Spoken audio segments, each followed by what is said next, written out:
Hey everybody, welcome back to the Open Draft Project. I'm Jake Brown, aka Uncle Cardboard, aka Uncle Happy Hour, because I forgot to record this video before I left for the night. That's fun. This'll be fine. This is probably my favorite Open Draft project that I've done yet, because I got to have so many return friends join, I got to have so many new faces involved, and everybody pretty much received the same deck. Here's what happened. I wanted to start people off because everyone's always, oh, we didn't get the bomb rare. What happens if you get a bomb rare? Does everybody do the same thing? Is this going to be 7, possibly 8 identical drafts? Turns out, not the case. Now, we did have 2 drafters veer off in a very different direction. I'm excited for them and wish them the best of luck. And then we had other people in the pod kind of go the same way. But it took until pick 6 for everybody to totally diverge. So there aren't the same drafts over and over again. You're going to learn a lot of nuance. You're going to hear Ben Stark tell stories from Worlds. You're going to hear Ryan Saxe give you invaluable information that you can use in any draft that you do in this format. And you're going to hear Voxy swear a lot. Behind all of that is a ton of great information from so many other pros, streamers, and grinders that you love, that you watch every day, but you never get to see in an environment like this. So I am incredibly excited to bring you the next Open Draft Project. Insert the pew pew pew noise. Okay, I'm the one that's responsible for putting in the pew pew pew noise. Pew pew pew. And I'm not doing it. This is also the first time that I've ever released this as a podcast, and I know what you're thinking. How are you going to do draft as a podcast when nobody's recapping exactly what's in a pack? If you're listening to this and it is the podcast, you can look in the show notes right now and you will see everybody's individual draft logs. You can also go in there and you can see just the overall draft. So you can go pick by pick along with somebody and see what they see. But I don't know if it's going to work. If it's garbage, then don't listen to it. It's fine. I will not be mad at you. And then tweet at me at FakeJakeBrown that this didn't work. I'm okay with that. We're trying something new. There's a lot of people that get a lot of their digital content through their ears, through their eyes, and through other means. Because I'm a professional and I absolutely refuse to look anywhere but directly to the camera, I'm going to say everyone's name now, and I'm not going to mess any of them up.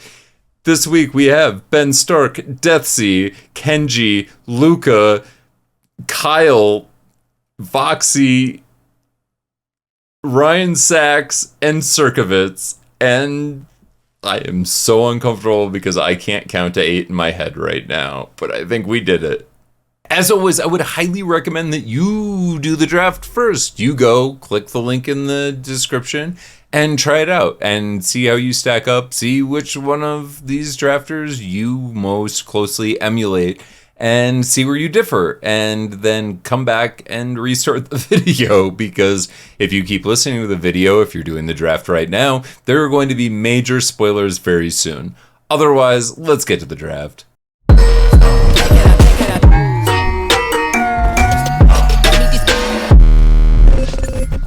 I actually haven't played with Stensia Uprising much. It looks like a decent card, but really, I mean, a 1/1 a turn is not that strong, and can't necessarily get the 7 out of it. My thinking is I would probably take Parasitic Grasp here over it. It's a very efficient removal spell. The creatures aren't all that big in this format. 3 damage is very effective. As far as it's possible Stensia Uprising is better than it, I'm not really sure. If Stensia Uprising wasn't in the pack and it was an unplayable rare, which maybe it is, I don't know, Parasitic Grasp would definitely be my pick. So that's what I'm going to go with, but definitely open to being wrong on that. Other than that, I mean, the next cards I would take out of this pack would be like Kindly Ancestor. Lifelink just continues to be awesome. Diagraph Scavenger. It's a card that's always going to trade around even on mana and net you that 2 life drain and the exile. And Bloodsoren Squire, if you're like black-green or like blue-black, your deck tends to put creatures in the yard, and that can be a nice win con. Yeah, I think this is a pretty clear Parasitic Grasp for me, with Stensia Uprising as like a curveball, because I actually just don't know how good that card is, to be honest. Cemetery Gatekeeper is good. It's pretty efficient, but it's more like an uncommon than a rare. 2 mana, 2/1 for a strike that can deal them some damage. Undead Butler has been excellent. I love anything that like you can get value from cheap and replaces itself. It's just like a nice way to go up cards without going down on the board. I think as cards have gotten better over recent years, we've seen like divination type effects. Generally, I mean they've made the effects better because they've had to, but those kind of cards have performed worse. But stuff like Butler, you know, you at least block, so it at least gains a bunch of life, and then you can stack it to things or whatever. So I think that card's pretty good, pretty efficient, does pretty much everything you want. In the late game, it just turns into the best dead creature you have. In the early game, you can spend your mana profitably. So that's a pretty clear choice for me, I think, following up a black removal spell. Like I said, I think Cemetery Gatekeeper, it's probably just a little bit worse than Butler to begin with, and even if it's a little bit better than it, I mean, even though it says Mythic, that's Mythic because it's like a standard card. It's a fine card in draft. I mean, you would take it relatively early and you would always play it, but it's mostly a 2 mana 2/1 for strike here. Other than that, there's not much in this pack that I think is very good. I mean, Blood Petal Celebrant's probably only like a little bit worse of a 2-drop than the Gatekeeper. Desperate Farmer's been a card that's performed pretty well with Exploit and so on to flip it. I think this is a pretty clear Butler. I guess the Egg is actually decent too. It's not that hard to sack that thing and get a 4/4 flyer pretty profitably.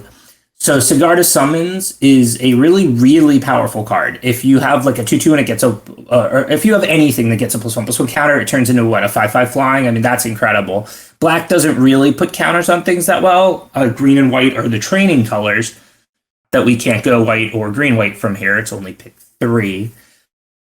But Skulking Killer is pretty efficient, and we have 2 good black cards. I think I'm probably just staying the course here. If Sigarda Summons was a white rare that would be like as good in white black as it would be in like white green, I would definitely take Sigarda Summons here over Skulking Killer. But given like I wouldn't expect Sigarda Summons to be that good in a black deck, I think Skulking Killer makes more sense.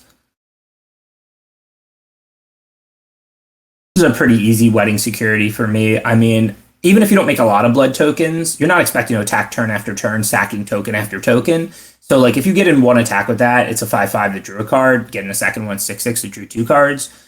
And the format, I mean, there's some pressure, but it's not so much that you can't untap with your 4/4. If you had a normal draw and so did they, your life total is not usually that low on turn 5 that, like, you know, you can't take the 1 hit for 4 and untap. Brown-Tide Gargantua is a card I like. I mean, it's pretty easy to sack something, but also your opponents have the same type of 1/1s and tokens out a lot of the time to sack themselves. I've been talking about this concept since the dawn of time.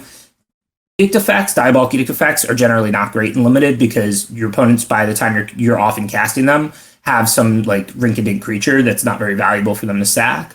Like things that like make your opponent sack their best creature, like their most expensive or their biggest, are very good because the biggest or best creature, you know, the most expensive or most powerful, like literally has the most power creature the opponent has out will generally be an effective card. But a lot of times when you're playing stuff like Gargantua, there's just sacking some 1/1 token or something like that.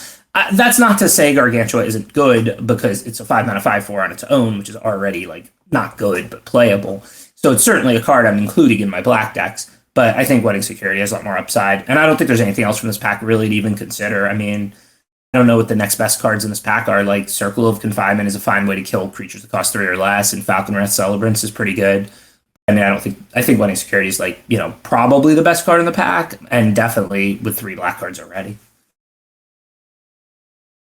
So we're going to have to probably make our first non-black pick because I don't really love Grizzly Ritual. I mean, you can play 1 as a curve topper. So even though 6 mana kill a creature is not efficient, the fact that like in the late game lands are dead means blood tokens are generally at their best in the late game, unless you're like, you know, a deck that actually uses blood tokens for keyworded blood synergies. But other than that, blood tokens are good in the late game because they let you rummage away dead lands, whereas on turn 4 you don't necessarily want to rummage away your lands. That said, it's still a card with heavy diminishing returns. It costs 6 mana. We already have a 5-drop. I might play 1, but I'm not looking to be taking it early over better cards. I like Markov Retribution a lot, especially if we end up red-black, which, I mean, at this point in the draft, we're pretty much going to play black. We just don't know what we're going to play with it. And black-red has a lot of vampires in both colors, and it's just overall a good removal spell. It's, you know, a fight, or a bite, I should say, that pumps your team. Gutter Skulker's actually been probably better than it looks. You know, we don't really think of blue as an aggressive color, but that's changed sometimes. In this format, I think green is clearly the late game color, the color that just like overruns you with power and card advantage and so on the best. That's not to say blue is like some kind of all-in aggro or anything, but you're often playing close games with blue and racing sometimes and attacking with flyers and stuff. So I think the Gutter Skulker's pretty good. Also, like, if you are ahead at all and they have to kill it, well, then you just bring it back on something else. So it can really end at almost any game that is a stalemate to you, like, ahead in the race. Spore Crawler's a good green common, of course, that I like. It's actually been a little worse than I thought it would be. I don't really know why. Yes, maybe 3 mana is too much to really just like sack to exploit or something. When you can trade it off profitably, it's great, and it's a 3-drop that you should be playing like any number of in all your green decks. But I think it hasn't performed quite as well as it looks. So I think for me, I would probably take Markov Retribution here because we're 4 black cards. We're almost definitely going to play black. Retribution, I wouldn't call it a red, black, gold card, but it's certainly going to be at its best in black, red. And I think Gutter Skulker is good, but looking at our deck, it looks grindy. We've got a removal spell or 2-drop recurs things, and then we have a 5-mana win con. It doesn't look like a deck that really wants like a very aggressive card in Gutter Skulker. Looks like more of a deck that would just want more removal and maybe can end up doing blood synergies well with Wedding Security. So I think this is Markov Retribution over Gutter Skulker and Spore Crawler for me. And Grizzly Ritual, like I said, I'm down to play like 1 copy of, but I'm not down to take a 5th pick because what happens if we see one out of a weak pack later, then we're going to end up with 2 copies or 3 copies. Whereas here we can take an off-color card that, you know, we might end up using. Traveling Minister should be considered too. Traveling Minister is an excellent card, but we passed the white rare, and I don't think we're seeing a ton of white. White's pretty deep in this format. So, I mean, I think this is Markov Retribution. This pack does not look very good for us or for anybody. I think Frenzied Devils kind of stinks. Like, you don't really want your 5-mana 3/3 haste to not be able to attack. Like, what I mean by that is, like, you know, you don't generally have 5 mana to cast this and then also mana on tap to play a non-creature and pump it. Now, you may have non-creatures in your hand to play on future turns, but then the haste doesn't matter. And 5-mana 3/3 is pretty weak. These days, Par is about a 5-mana 5/5. 5-mana 4/4s with nice abilities can be played. 5-mana 3/3, obviously, if it has a good enough ability, but I don't think the Devils does. So I think that card's bad. I don't really like any of the cards in this pack. Like, for us, I think I would probably take the Weaver of Blossoms and just keep green open as an option. Because, again, you know, that Markov Retribution is a nice card, but we're 100%, or I shouldn't say 100, but we're very committed to black, and we clearly have no second color, just 1 red card. So I think at this point, I would just take Weaver of Blossoms, probably the best overall card in the pack, in my opinion. Wow, I was not expecting to see another Cigar to Summons here this late. Wish we were in green-white training. That means there's a chance we can table the other one, although we can't count on that. Is a Bloodsworn Squire, which, you know, is a card I like in black-red, especially. Well, not especially in black-red. I actually like it, especially if you're milling yourself like with mulches and stuff. That's when it gets really big. But it is a vampire. It's reasonable in black-red. I don't know. This is a pretty tough pick. I think it's only between those 2 cards. I don't see why we would be looking at any of the rest. Boarded Window can be okay if you're like super controlling, but I mean, we have creatures. If we go black-red, we're gonna have a lot of small creatures out and stuff. It's not really what we're looking to do. I think it's either take the really powerful white rare Cigar to Summons and then start prioritizing things that put counters on things of which we have none, or take Bloodsworn Squire, which will be like a good, nothing special 4-drop for like black-red or black-green, most likely. On the chance that we table the other one, and on the upside, I think I want to take Cigar to Summons here.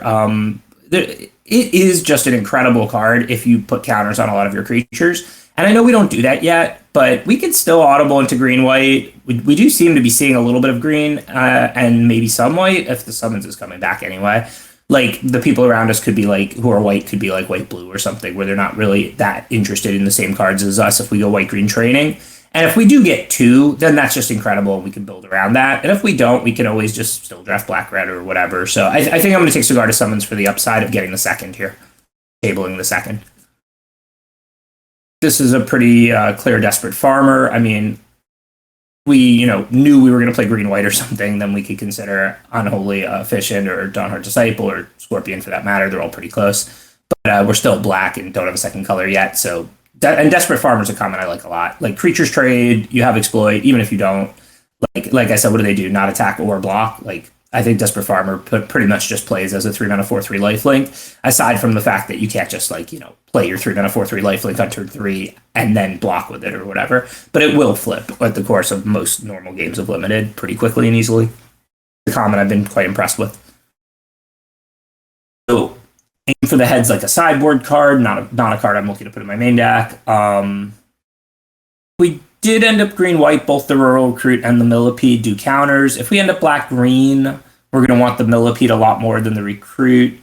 So I think that's probably where I would go. Black-green is interesting in this format. It's kind of just like a, relatively big to mid-sized creatures, removal, like some life gain. It feels like The Rock or John did Constructed, where basically you're like, okay, I've got a removal to slow them down, or I've got a removal for their one thing that's better than what I do, and then I'm going to beat them with my mid-range stuff. So I tend to like the size and the things that, like Millipede that can produce value out of the graveyard, and we already have the Undead Butler pushing us towards stuff like that as well. So I think I take Millipede over Recruit here. So now it would be like Millipede or Scorpion. I guess, actually this time I might go with the Scorpion because it looks more like green-black in the seat here than green-white, and then you want a nice defensive Death Touch creature. So I think we already have... though Millipedes do actually work better in multiples, so maybe that's wrong. It would be our third 5-drop. It's a lot, but it is something green-black's looking to do. And we also have Weaver of Blossoms, which makes me want more 5-drops and less 4-drops, because if you play that on turn 3, then you have 5 mana on turn 4. So actually, I'm going to audible on this one and take the Millipede, because with Undead Butler and 2 Millipedes, we can actually focus on Graveyard and self-mill and all that, and the synergies and value we can get there. Even if it's not much, I mean, the Butler returns dead creatures and the Millipedes are going to be big, so that's already some. So I think actually I would take Millipede here over Scorpion. Well, we got back the second summons, although we haven't seen much other white, so this is pretty interesting. I'm going to take it here because, I mean, Crushing Canopy's a good sideboard card. I don't really care much about any of these cards, and then see what we open.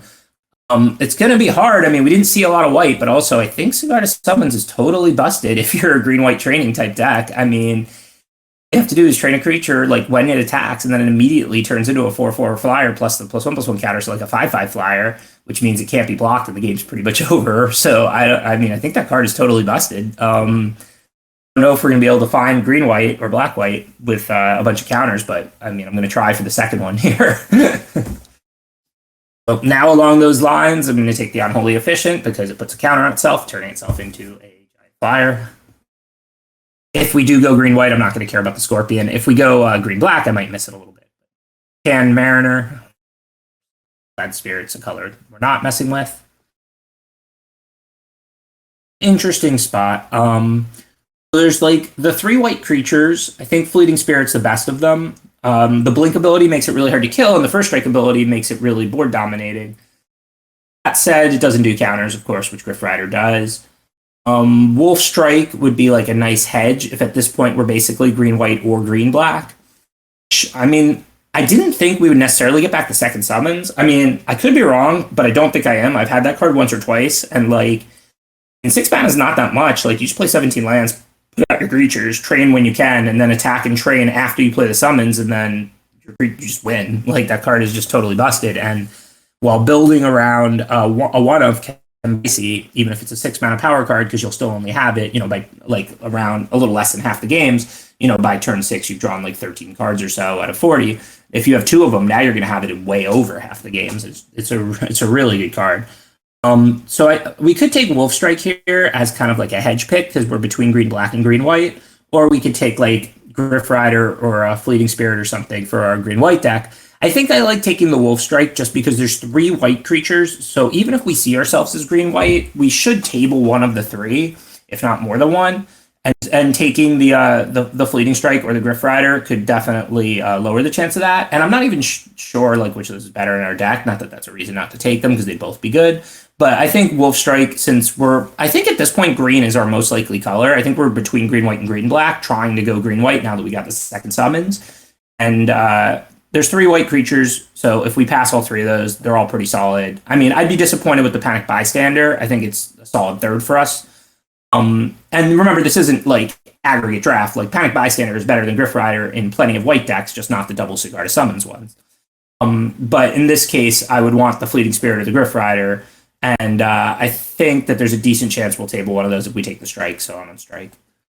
Okay, well, easy Angelic Quartermaster, probably the easiest pick of the entire draft for us. We're trying to go white Cigar to Summons now, and Angelic Quartermasters. Angelic Quartermaster's great, even if you don't have Cigar to Summons. Like, creatures stay in play sometimes, especially if you know you're going to cast an Angelic Quartermaster. So when you can get like 5 power and toughness and 3 of it is flying and it goes wide out of 1 card, like, it's like, you know, obviously a very good card. And with 2 Cigar to Summons, it's just a busted card. So easy Angelic Quartermaster here, I think. Second choice would probably be Drogskol Infantry. Okay, well, I think we're in. I think I think we found our lane, and we're going to be drafting busted green white, and I'm going to take Angelic Quartermaster number 2.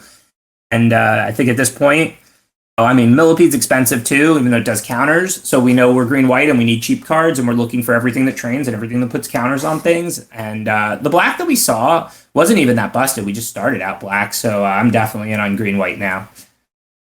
So as much as I want counter stuff, we can't really keep just drafting 5 drop after 5 drop, and Millipedes are not going to be nearly as good in green-white as they are in green-black. I mean, we might or might not play them because of the summons, and they should always get a counter, but they're not going to be amazing in this deck. So we definitely want Panic Bystander here. Actually, the only other thing I would consider is probably the Purifier, because we could do a like black splash, but our black stuff's really not that exciting even to splash. Like, what are we going to splash for Parasitic Grasp? So I think I just take Panic Bystander here as a solid 2-drop. Pack kind of just has it all. If we had ended up green-black toughness, like big stuff, we could have gotten the Lumberknot, but I'm pretty happy to end up green-white training with, like I said, 2 summons, which I think is a totally busted rare in green-white training. So now we're between the 2 white flyers. Normally, I think Heron of Hope is better, but I don't know, with the double summons, maybe we want the Griffwing Cavalry. We probably do. We just want everything to get counters on it. Actually, we have double Angelic Quartermaster coming out on turn 5 after our 4-drop. So maybe the Heron of Hope is better. We put a counter on it anyway and then gain life. I think it's a close pick between the 2 4-drop flyers. They're the only things I'm considering here. I think I'm going to go with the Heron of Hope. Definitely the Foreboding Statue for me. That's a nice pick. I mean, I talked about this briefly earlier in this draft, actually, but so like with ramp, like if you have a 3-mana ramp card, that has synergy with 5 and 6 drops and not with 4 drops, right? Because you're going to have, if you play a land next turn, then you've got 5 mana. So if you look at our deck, we have 2 6s and 2 5s that are great and 2 other 5s that are fine. So 3-mana ramp is going to be very good for our deck. And Foreboding Statues are always a nice card because it pretty quickly flips into a 5/5. And you want mana out of something on turn like 4 and 5, and then you no longer need mana. So Foreboding Statue kind of does everything you want. But in our deck, but especially when you're evaluating something like Foreboding Statue or Weaver of Blossoms, if you have like 5 cards that cost 2 mana more than the ramp card, then those cards tend to have a lot of like kind of like subvert synergy with the ramp card. Like if you have a lot of 5s and 6s, 3-mana ramps are good. If you have a lot of 4s, then 3-mana ramps are not good. If you have a lot of 4s and 5s plus, then 2-mana ramp spells are good. If you have a lot of 3s, then 2-mana ramp spells are not as good. Obviously, it always depends on the exact card, but just as kind of like a heuristic. And Foreboding Statue should play out very well in our deck with 2 really powerful 6s and 2 really powerful 5s. So all about it here. Don't super want any of these cards. I mean, Nurturing Presence is fine. Can definitely help you push through damage and train, which we might need. We don't really do a ton of training yet, but we do want to, and we're going to try and take them pretty aggressively. So I guess take the Nurturing Presence to help me attack if I need to. Pretty easy Spore Crawler here. I mean, even though I talked about it being a little bit of an underperformer, it's still just a solid 3-drop. And I mean, Rural Recruit's fine, and we would certainly play it with 2 summons, but it's pretty mediocre. Now we can grab that Griff Rider, a nice cheap training creature that we're hoping to get any number of with our double summons. Presence because we're green-white, and it's the only green or white card in the pack. Nothing to think about anymore. I mean, plenty if there's close picks, but not color-wise. Like, we're going to play green-white. Sanctify for the sideboard. Well, just as a only green or white card, like I said, we're not going to use Honored Heirloom. Even though I talked about 3-mana ramp being good in our deck, we already have 2 of it, and Weaver's going to be better, so there's no way we're going to play Heirloom. So Adamant Will. Or not, I guess, just in case. That's kind of wild, but I guess there's just no green-black player in the pod. Or not is fantastic. It's so easy to play like Sporeback Wolf into like a 3-mana 1/4 or something, and then just attack them for 1,000,000. That card is just very good.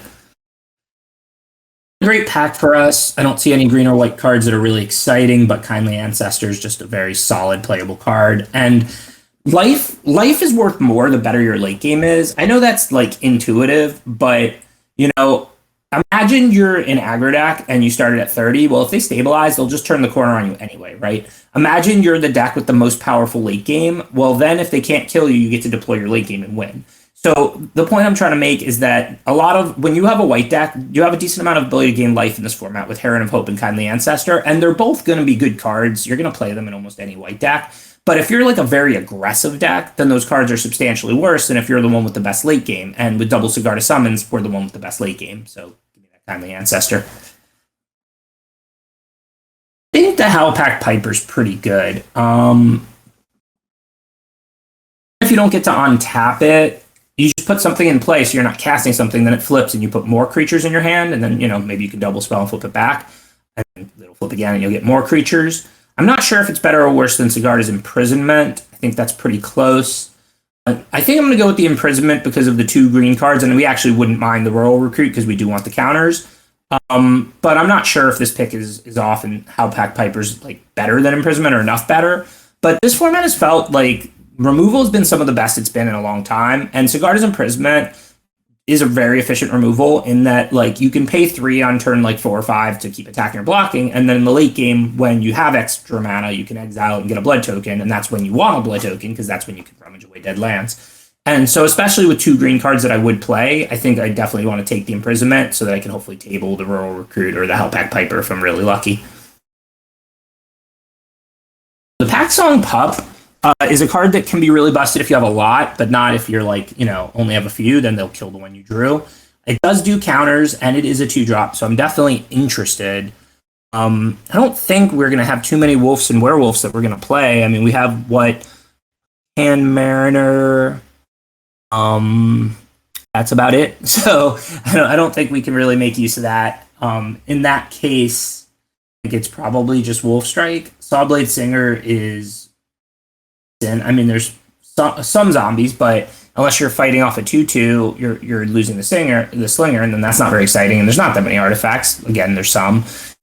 So I think Wolf Strike's probably just the best of these cards for us. I think you could definitely take the pup over Wolf Strike if you're like, you know, red green, or if you just have like 8 green wolves, but that's not what we have.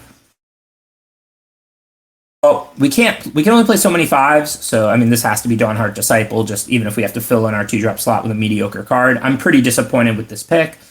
You know, hoping, of course, for even the green-white, like, or the white 2-drop that trains the 1/2 or something. But Dawnheart Disciple is a playable card in green-white. There's plenty of humans, and I mean, Millipede number 3, 5-drop number 5 is probably not easy Disciple here. Not happy at all about this pick. So we're not really seeing the counter stuff that I wanted here, pack 3. It's kind of disappointing. Shade Stalker is definitely substantially better than Rural Recruit, but I think with the double summons, it's time we really have to start prioritizing them very heavily because we're here mid-pack 3 and we don't really have much. So I think at this point I have to take the Rural Recruit. I don't want to make it like we don't have any. I mean, the Quartermaster puts counters on 2 of our creatures, and we have 2 of those. And we have like a Griff Rider. I definitely want to, and the Unholy Efficient, but I definitely want to make sure we get enough counter stuff to win the game whenever we cast the summons. So I'm about Rural Recruit over Oakshade Stalker because of double summons. Normally, I would take Oakshade Stalker over Rural Recruit. Here, I think I'd just take Weaver of Blossoms again. It's a very efficient ramp creature in that, you know, you can use it for mana, like the Foreboding Statue on turn 4/5 when that has value, and then it turns into a 3/4, which is an acceptable creature to trade off. Also, like I said, we have a bunch of 5s and 6s. So I think like what's going to end up happening now is we're going to play the Millipedes because they get counters and then the summons. So I think the Weaver of Blossoms will take us from 3 to 5, which will actually work out pretty well for us because we don't have a lot of 4s and we do have a lot of 5s. So I'm definitely about this Weaver of Blossoms here. Rural Recruit over Massive Might for counters reasons. Me. Now I got to check our 2-drops. We could definitely play on second Unholy Efficient. I mean, put 1 counter on it. It's a 5/5 flyer in our deck a lot of time. But also, if we need 2-drops, Sporeback Wolf is playable. So let's take a look at what we have. Nurturing Presence is kind of like a 2-drop if you drew a 1-drop, but not if you didn't, because like it's a fine way to spend your mana on turn 2 if you have something to put it on. But if there's nothing to put it on, then you can't spend your mana. So we're kind of on what 1, 2, 2-drops. That's not very many or enough. So we got to take Sporeback Wolf here. Really want any of these cards. We're gonna end up playing 1. Maybe we'll play a Mulch if we're playing those 2 Millipedes. I don't know. We're not, I mean, I was thinking Greed Black, we'd have Graveyard Recursion and stuff. I mean, we had already the Butler, and there's not a ton of Black Recursion, but there's some. But for Green and White, that's not a deck that normally wants to use Mulch. Mulch is like, 2 mana, put like 1.5 lands in your hand. So, and 2.5 cards in your graveyard. So if you're using your graveyard as a resource, that's a pretty good card. If you're not, it's just not. Otherwise, like Piercing Light is like not really a trick I like very much. Just kind of underwhelming. Like it kind of trades around even most of the time, maybe up a mana, and then sometimes it's just not a very effective card. Supernatural Rescue, kind of the same thing. Like it can be okay, like you can definitely get them once in a while, but I don't think we're gonna be pushing with little creatures that much. I don't know that we're gonna use any of these, but I think maybe with double Millipede we'll play the Mulch. For the sideboard, might be interesting. I mean, I could consider the Efficient because of the counters. Otherwise, I would probably take the Flourishing Hunter because we're looking to ramp. But I guess, yeah, we already have 2 6s and so on. So I guess we just want the Unholy Efficient. Kind of a weird pick. I had found white just a little bit earlier. Like if I had took that Traveling Minister, and we didn't see much white the rest of the way, so it ended up kind of awkward, but also I think the summons are pretty busted, and I think we'll win a lot of games with them. Honored Heirloom here. Scorpion. Pick up for us, playable 2-drop. So the Sanctifies are sideboard cards. We're not considering maining those. That now we can actually take a look. So that's 30. So we're going to be probably 16 or 17 lands. I mean, this is definitely a deck that would want 17, but we have 2 Weaver of Blossoms for building Statue and Mulch. Probably will end up like 16 if we play the Mulch, 17 if we don't. So we're looking to make like 6-7 cuts. What I like to do actually when I have a lot of cards to cut is kind of drag the cuttables off to the right. Like this case, I think we could certainly look at an Unholy Efficient as cuttable. Maybe not both because it is a counters card and we don't have a ton of that, and we should win the game with. We want to be able to win the game with our summons. I mean, with the 2 Quartermasters, we just really need to have stuff out, and then we can play summons and win. The 2-drops are basically not cuttable, not because they're too good, just because we only have 4 of them. And then it gets interesting because our 3-drops are very good. I don't really want to cut any of them, but they're cuttable, and we have 6 of them. I guess the worst one in our deck is the Spore Crawler, which is kind of unbelievable. And so I guess we can move 1 Spore Crawler to the cuttables because we're going to have to cut some stuff. And then from the 4-drops, that would be the Hookhand Mariner. That's the only one I would even consider cutting. Then Millipede from the 5s. Cuttable. Quartermaster, of course, is not. Then from the spells, Nurturing Presence, I think, is fine if you're looking to pushing damage and all of that, but certainly cuttable from our deck, which is mostly looking to do big things, winning with Quartermasters and summons, as I've said like 50 times over the past few minutes. Mulch is certainly cuttable. Sheltering Bow is certainly cuttable. Will, certainly cuttable, fine trick, but cuttable. The other 5 are basically not. So I think that's pretty much all of our cuttables. And the next thing I'll usually do is look for like curve or synergy, because generally speaking, your good cards are the ones that you feel like are going to, trade profitably and so on. And then after that, it doesn't matter that much which filler card you play. Like you don't want the filler card generally that's ever so slightly better than the other one in the aggregate. You want to fill in your curve so you spend your mana, because that's going to produce, a lot of value towards winning the game. Or, if you have synergies that you can really empower. So for us, when I look at the curve, I mean, we did all right. I'd like to have another 2-drop or 2, so I'll try and weight cheaper stuff a little bit more. But ultimately, 4 2-drops and a 1-drop isn't that bad. Then with all those 3-mana ramp creatures, I'm actually not that worried about the amount of 5s and 6s we have. It actually didn't end up that much. I mean, the summons are kind of deceptive since they're down as spells and they're 6-drop permanents that we're just going to cast. But nonetheless, like, I don't think this is too high of a curve with 2 Weaver Blossoms and a Foreboding Statue. So I think we actually don't really have curve demands. So then for synergy, obviously the counter stuff. So I think we can put in the Unholy Efficient and the Millipede pretty easily. We kind of want the early drop anyway, and we can definitely do the 4th 5 drop given the 3 mana ramp creatures.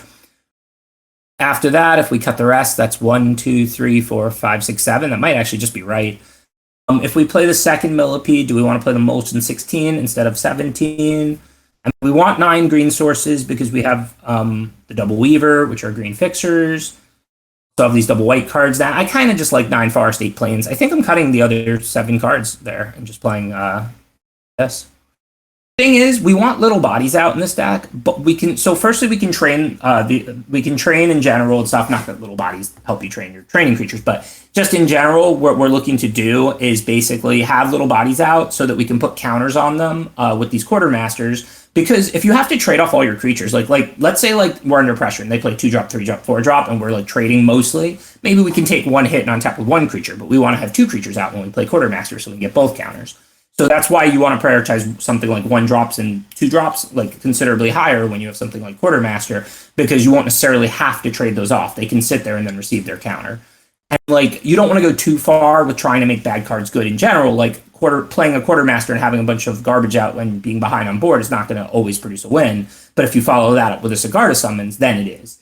So I think that, this deck ended up pretty reasonable. I mean, I'm kind of underselling how well we do counters. I mean, we have Griff Rider, 2 Recruits, 2 Millipedes, 2 Quartermasters, 2 Unholy Efficients, and Quartermaster puts counters on 2 things.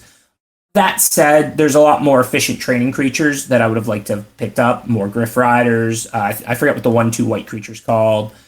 The 1/4 green that blocks would be nice for us with Reach that has training. And we really didn't see much of those this draft. I think that might have just been unlucky.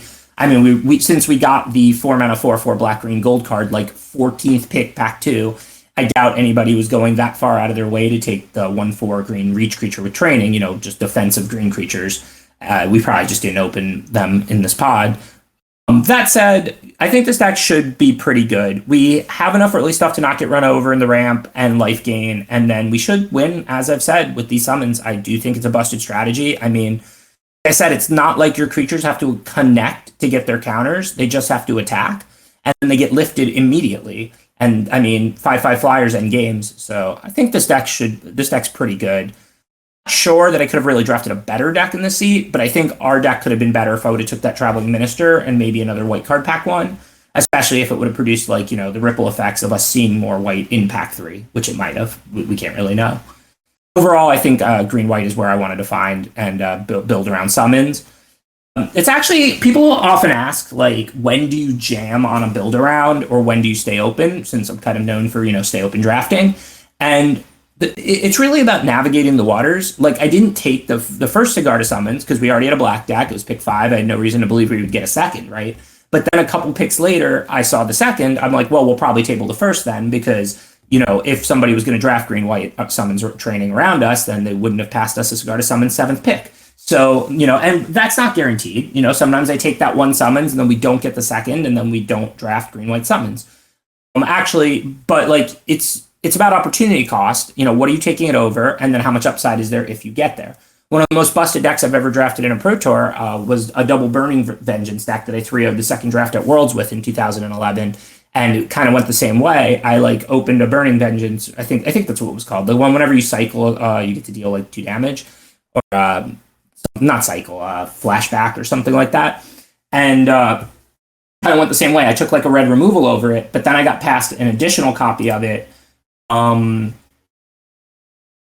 like a couple picks later, and then I started trying to take cards like that, and then I got the other one back, the other one tabled, and then I had a totally busted deck.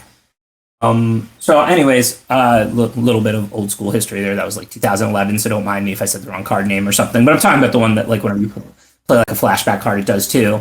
And, but yeah, I think that this is like I said, I think this was a good job in the seat, honestly, even though the deck ended up playing a decent amount of filler because we didn't see a lot of white. Green was clearly wide open. But our white cards are still pretty good. I mean, you look at them, even aside from the summons as a build around, 2 Quartermaster, Heron of Hope, Kindly Ancestor, Sigarda's Imprisonment, Griff Rider. Those are all pretty good white commons. and uncommons.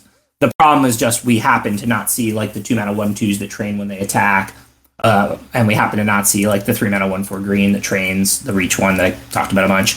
So overall, I think the stack is medium, but I think that it will perform pretty well as long as it draws a summons. And I think it had the potential to be really busted if we had just seen a few more efficient training creatures. Okay, so pack one, pick one. 2 cards stand out to me here. The rare and Parasitic Grasp. I'm pretty okay with either of these cards. I would pick up Uprising. I don't think red is like one of the strongest colors, but it's been a lot of fun, and I think that this is actually like a very powerful rare. You know, it just kind of does everything you want, so I'll pick up Uprising here. All right, next pick here. Much less interesting of a pack. I think the only card I really care about is actually the Biolume Egg. Cemetery Gatekeeper. I mean, it's like kind of a magic card, not really. Yeah, it's weird for sure. That's like one of the weirdest mythics I've seen in a long time. But yeah, even though you know I could follow up my red rare with a red mythic, I probably will just grab this Biolume Egg. So, ooh, Cigar to Summons. That's an interesting one, but that is really like a gold card, a green white gold card. I mean, the red and blue options are not that exciting. I guess I could pick up summons. Maybe sometimes I'll be this like really weird Boros deck kind of thing. But yeah, I'll just pick up the summons. This format's all about bombs and rares and stuff, so I can't like pass the rares and then complain about not getting rares. So, all right, next pick here. Actually, interesting pick here as well. Wedding Security, Circle, Confinement, Falcon Wrath Celebrants. These are really the 3 I'm looking at here. Trying to look at which overlap with the current cards I have. And yeah, Circle and Confinement and Falcon Wrath Celebrants, they fit the color like two powerful rares I have at the moment, so I'm leaning towards those over Wedding Security.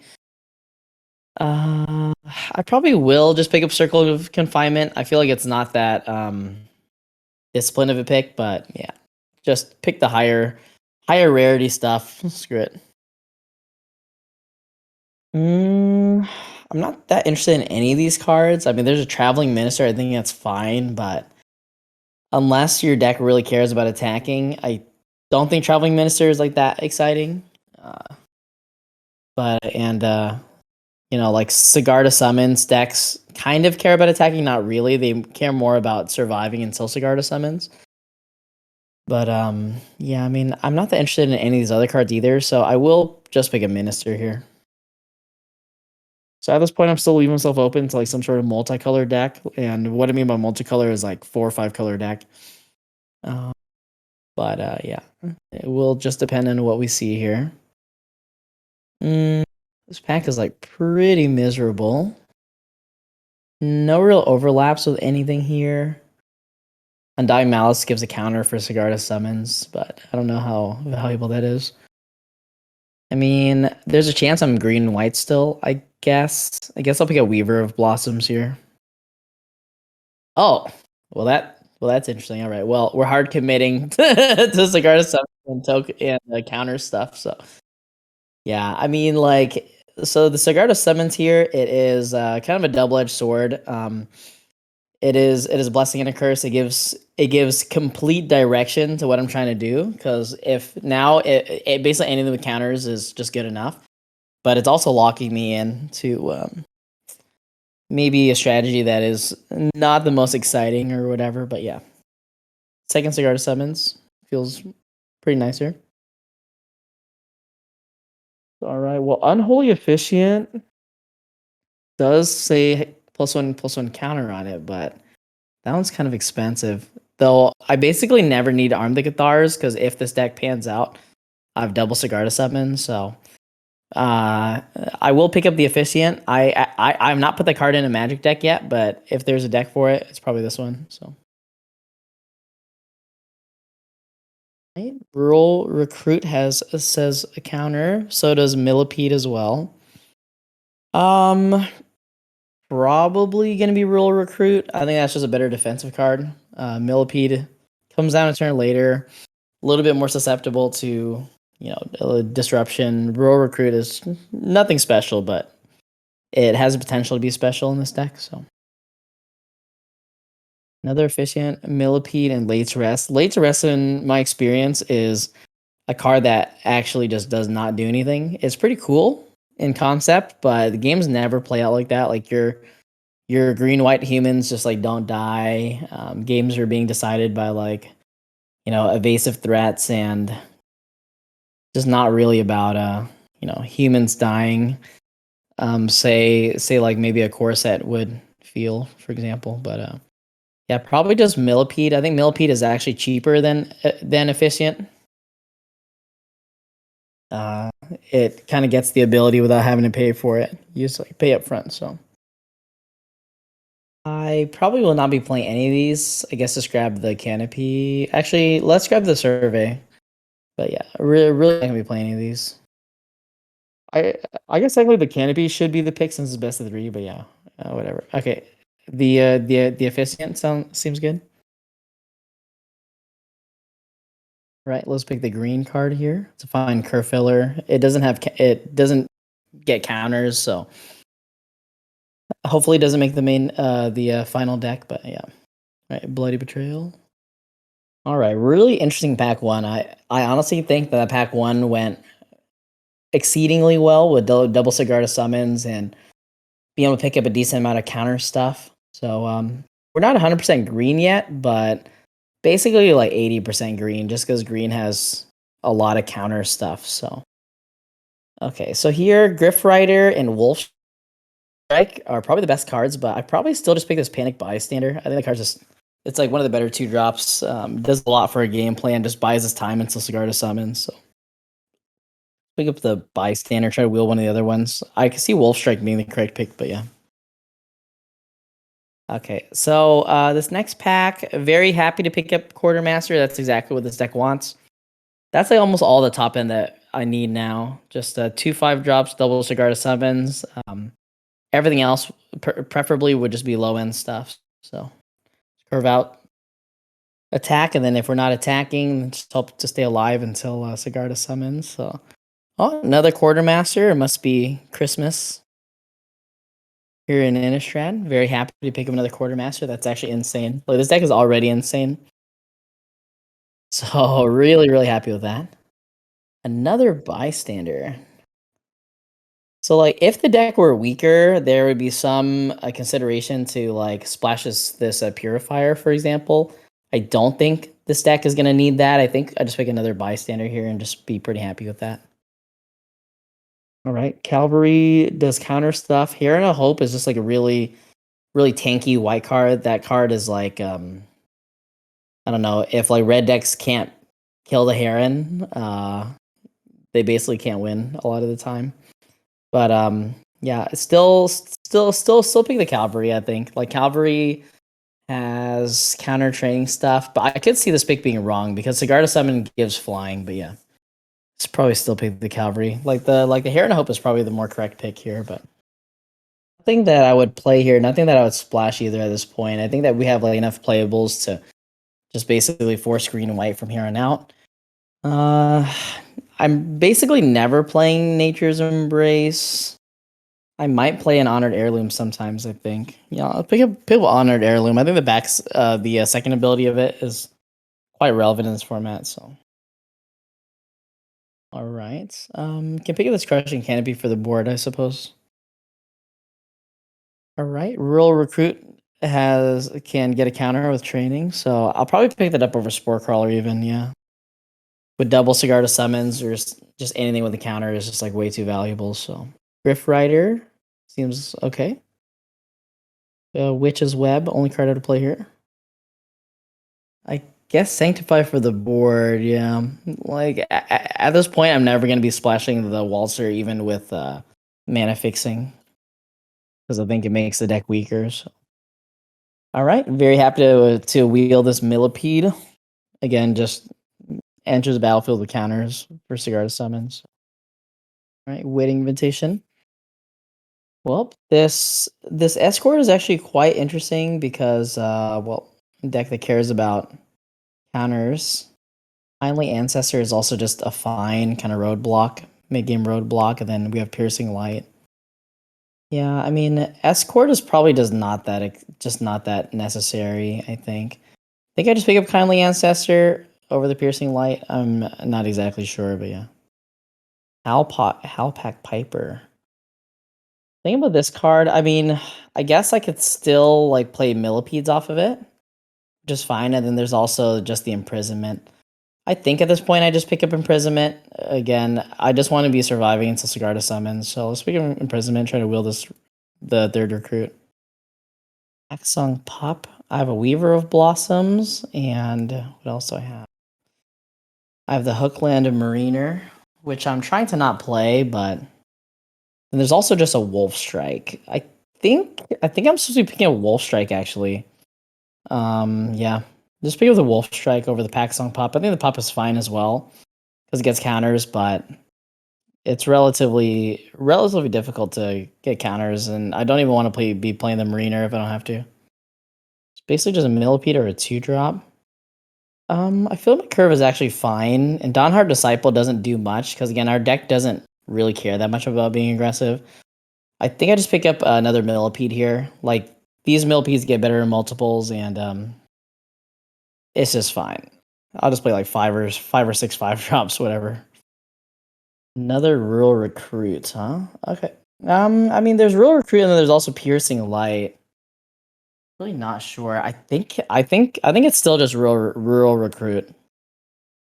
Because I spent a lot of picks on interaction on this pack, so let's just pick up the recruit here. I just never want to be in a position where I like drop Sigarda summons and then I just don't have any board. So better to err on the side of creatures in this deck. Another Weaver. Yeah, I mean, I guess I'll just pick up another Weaver. Again, Later Rest doesn't do anything, even though this seems like the perfect deck for it. The card is just like fake, so. Right? Another rural recruit? Sure. Let's pick up another rural recruit here. I think one of the rural recruits are gonna wheel as well, so just have a million rural recruits. Another efficient. I don't think I can play more than 2 of these. I think like 2 is already pushing it. So I'm basically just never playing the third copy of it. Sporeback Wolf. I mean, like, I don't really see any world where I play any of these cards, but yeah, just pick up the Wolf, I guess. Sometimes that Paxung Pup comes back, and then maybe I'll just play like Wolf with the Wolf with a Wolf. All right, Piercing Light is going to be a good one even if I don't start it. That's a fine sideboard card to have. Smaller decks. Yeah, I'm never going to be splashing any of these other cards. Let's pick up like our 8th Disenchant. Flourishing Hunter, Mariner. I mean, again, I already don't want to be playing the first Mariner, so I guess there's a Flourishing Hunter as a sideboard card.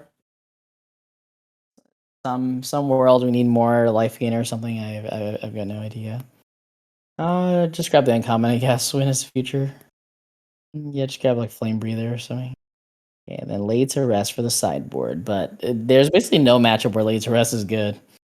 All right, cards we're cutting off the bat. We're going to be cutting the Laid to Rest, the Cartographer Survey. Going to be probably cutting this Hook Hand Mariner as well for now. Probably not starting this Flourishing Hunter for curve reasons, but I mean, I guess I could be convinced to. Because we have these 3 Millipedes as well. All right, let's cut the Crashing Canopy and the Double Sanctify. I don't think this deck wants any combat tricks. Like this deck basically just wants removal spells, creatures with counters, and then Sigarda summons. So going to be getting rid of this Witch's Web. The Sporeback Wolf can probably also go. That's like Sporeback Wolf is a really weird card. It's a card that gets better in attacking. And this deck like really doesn't care about attacking unless it's to train something.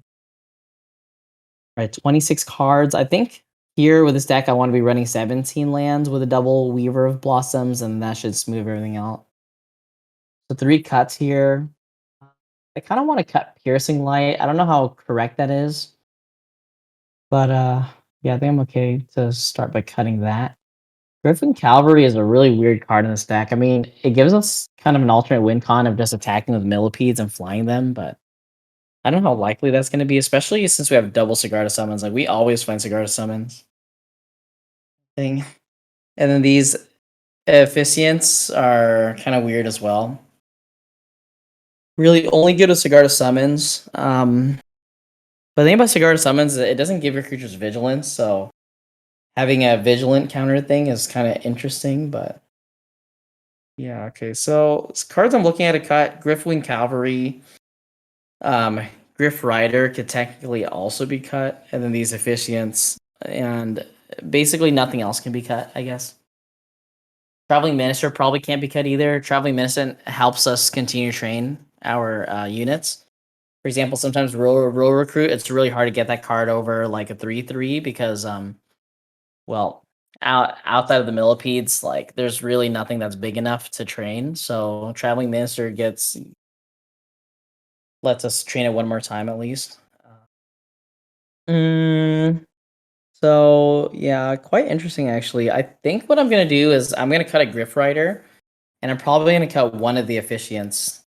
Yeah, so this deck could use a better curve in another world where, you know, we had other 2-drops that did more with our deck, but as it stands, I'm very happy for our bystander picks to let us kind of have this super tanky 2-drop that gains us life and stuff while we're trying to get online with these real recruits into Sigarda summons. So yeah, this would be the deck for me, and then the mana split would be like, it would just be like 9-8, I guess. 9-8 in favor of white because our 2-drops are white, and that's basically just it.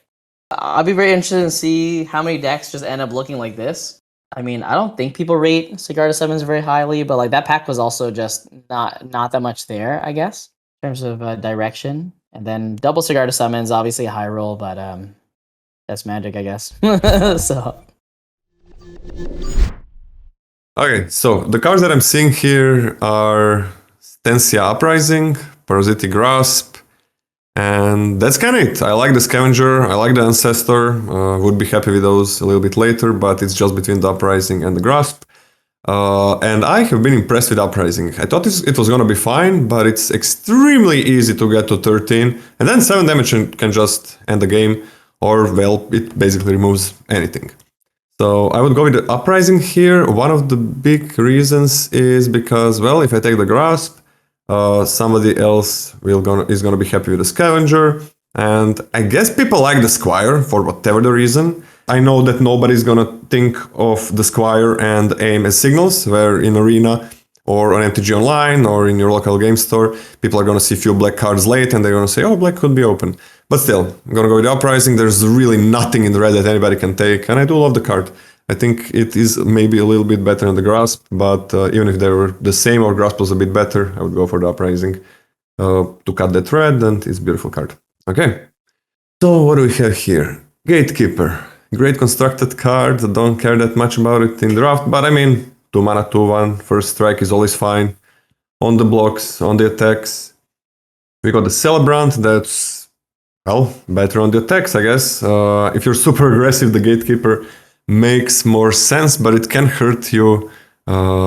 You gotta exile something, right? So it can hurt you more than it can gain for you. It's a fine card. Now, I'm not super happy about taking a red card, anything in red here, because there is the Egg, and I think Egg, if you have few ways to sack, it's pretty broken. There's a Butler and there's a Farmer. I think I'm between the Egg and the Gatekeeper. Just because, like, sure, it can hurt you if you're defensive deck, but you know what you're gonna exile with the Gatekeeper, and on the defense, 2/1 first strike, well, has always been good. In Magic history, this is very close.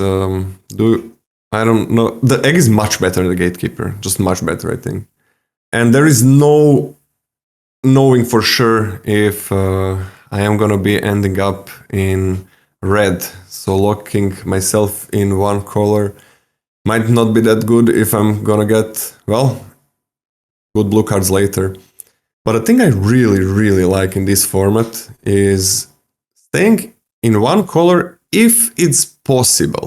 Just staying in that one color for the first pack, because there is like 70% of the rares are incredibly powerful, and then there's a really good chance to open a very powerful rare on pack 2, and then if you're mostly in one color, you can switch to, well, being in those two colors. I think signals matter a little bit less in pack 1 because of that, because a lot of people switch one of their colors into a bomb color that they open.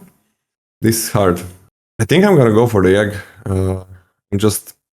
I don't think that it's worth it to stay in red with a gatekeeper when there's the egg offered. So yeah, I'm gonna go with the egg here. Well, this is nothing very exciting. I don't think the summons is very good. This is interesting, like 3 packs in a row, 3 rares. That rarely happens. I guess it's because, well, these are one of the very rare rares that are not, well, bombs or being close to the bomb level. Okay, so question, do we stay in red? What is gonna be our main color? I'm fine with the ritual, fine with the villager, I'm fine with the chill. And I don't think I'm looking at much else. Grief Rider is okay, I don't want to go into the third color because of that. And I don't care about the Skywarp Scab. Usually you can support only 1 maximum in a deck. If you have a lot of Disturb, it's even less. I'm gonna go for the Ridgewolf. If you're gonna end up, well, anything aggressive. Even Black-Red can have few werewolves, and then the 3-2 can be pretty powerful, but just the 2-2 is fine in this format. And I'm gonna go just for the Ridgewolf here. So, we got a Celebrants, we got a Circle of Confinement. We're still not... We don't have to be red, we don't have to be blue here. Of course, we would prefer to be one of those. Scatter Thoughts is pretty easy to get some card advantage spells, so I don't think they should be picked very highly. The Celebrants just are pretty good in any deck. It's funny because when you make like 2 blood tokens, it looks like, oh, I want to make that in a deck that can exploit them. But it's usually much better in a deck that doesn't really have access to blood tokens like Gruul, maybe Boros. I think Celebrants is by far the best in Gruul, because, well, you get to 5, maybe you have some ramp, you don't want to draw any more lands, and that's when blood tokens come in extremely handy. So I am going to go for the Celebrants here. I don't think I want to switch to white just yet. Okay, well, that's a pretty powerful pack, pick 5. There is no Handsmooter here, it's best of 3. There is a Gutter Skulker, which I do like. There's a Spore Crawler, there's a Minister. There's... I don't think I pick a Grizzly Ritual that highly. There's so many picks here. Like, this whole pack feels better than some of the packs we had previously. Wow. Retribution is not good yet, I think. And I don't know how many Vamps I'm gonna end up with. If we end up in black, well, it's gonna be one of the better removal spells, because it enables so many attacks. +1 is pretty huge after you remove the largest threat. I think I go into white because of the Minister yet. I think this is just gonna be the Gutter Skulker. Spore Crawler and Mariner are great, but it's not like we are getting very huge signals to be in any color here. And it's a little bit too early to tell. So yeah, I'm gonna go for the Gutter Skulker. Okay, well, this is the opposite from the last pack. Yeah, this wow, this pack is bad. The only card that I really like is Weaver of Blossoms. We still don't have to be red or blue, and I don't think I'm gonna take the Flame Breather can be fine in some decks. Right now, it's not fine in this one, I think. So I think I'm gonna go for the Weaver. Now, the interesting thing is, like, if we do end up in Gruul, for example. We can get the Retrieve with the Stansia Uprising, and usually that can be our game plan, like to deal that 14 damage with the help maybe of a little bit of blood tokens to get that to that 13, which shouldn't be too hard. That could be the game plan, like deal 14 damage that way. So yeah, I'm just gonna go for the Weaver because, well, I don't really want to play anything in my colors here. I don't care about the Spirit, the Ambush, the Devils, and the Flame Breather. Another Summons. Well, somebody's gonna have a lot of fun at least. Not a big fan of this pack as well. Late to Rest can make some Gruul decks sometimes. Because your werewolves, if they're flipped, that's pretty good.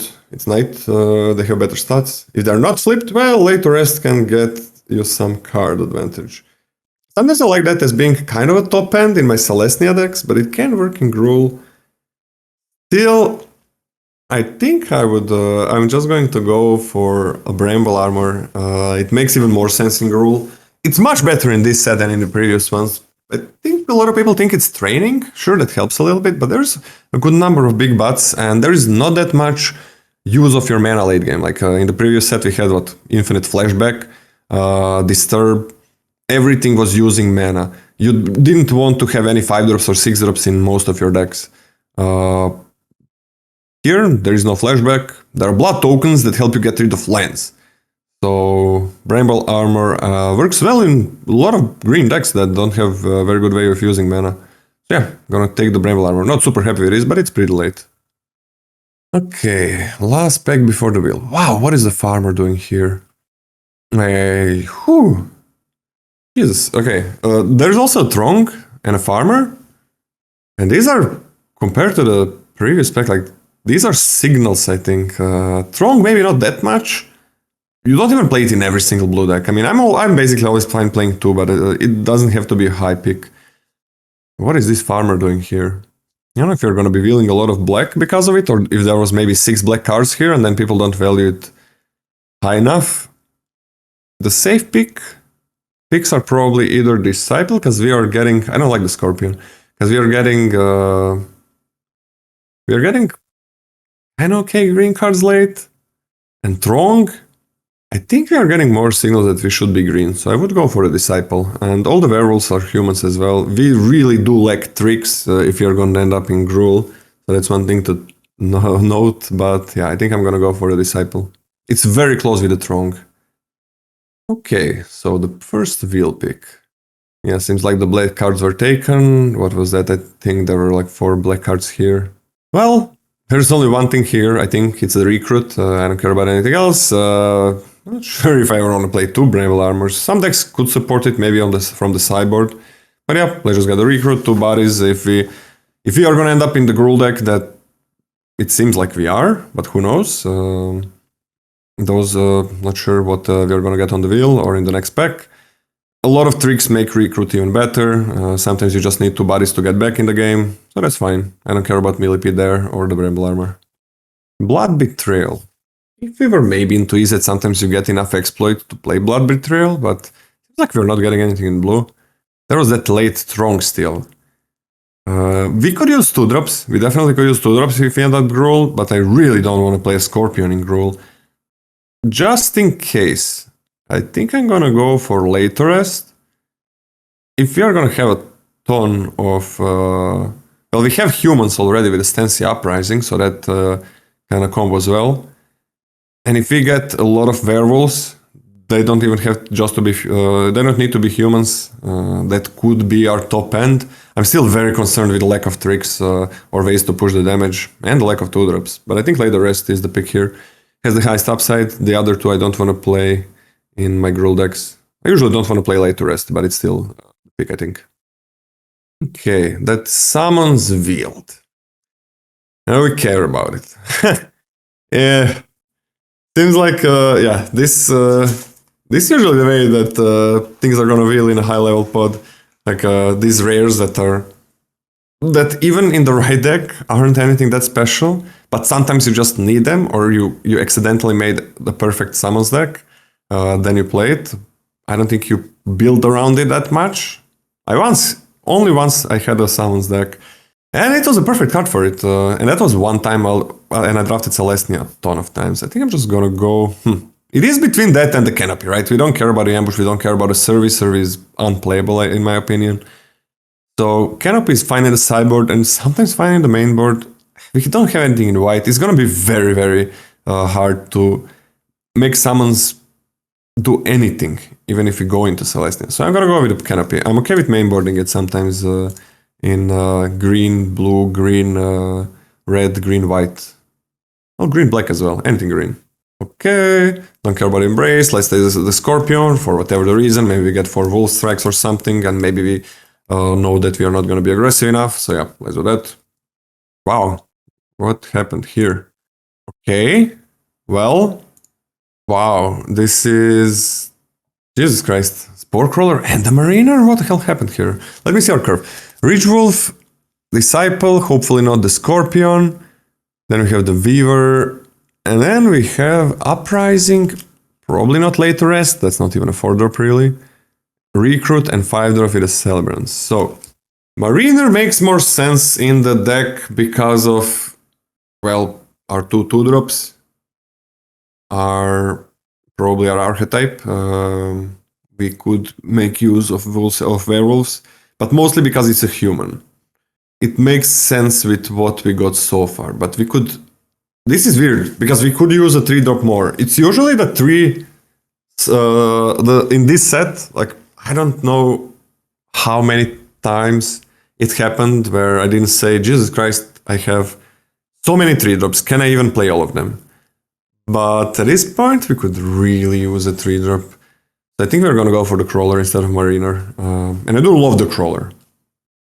Okay, Blood Betrayal, why not? Probably Cyborg. That is not the rare we were hoping for. To choose our second color a bit easier. So, the red cards that we have, we got very early. But this is the pack where a lot of people change their colors because they open a bomb. Or something close to a bomb.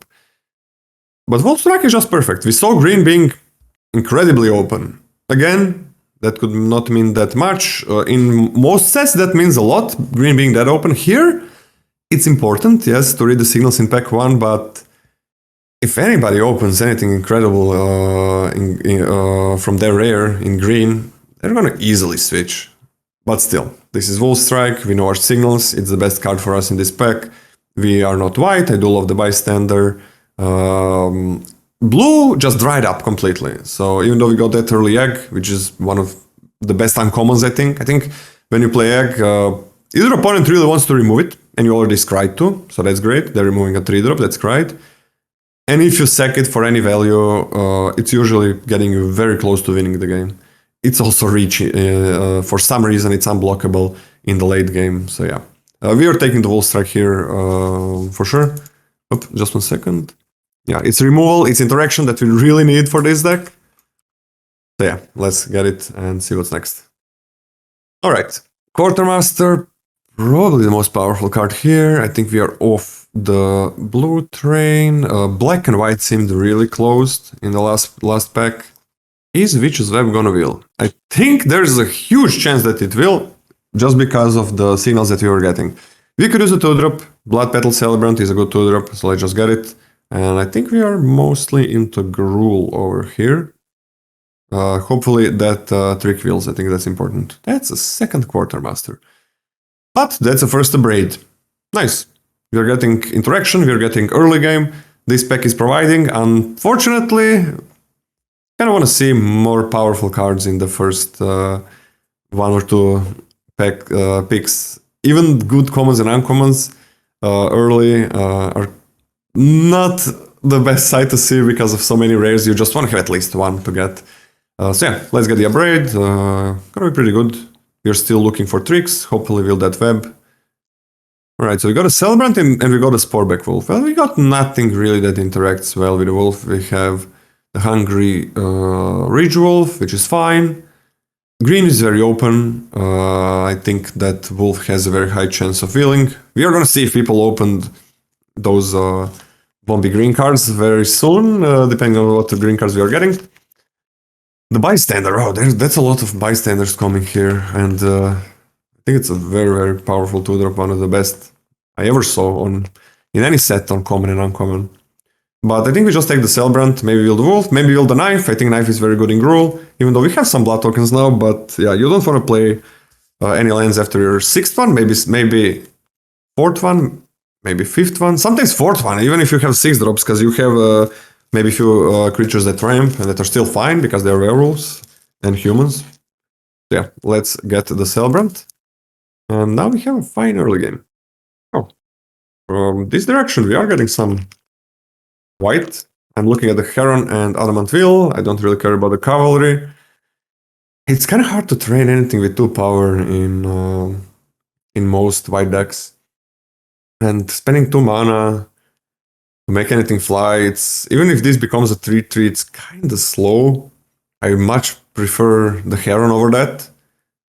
you can just have Herons as the game plan, but I don't think we are switching here. I think we're just gonna go with Witch's Web.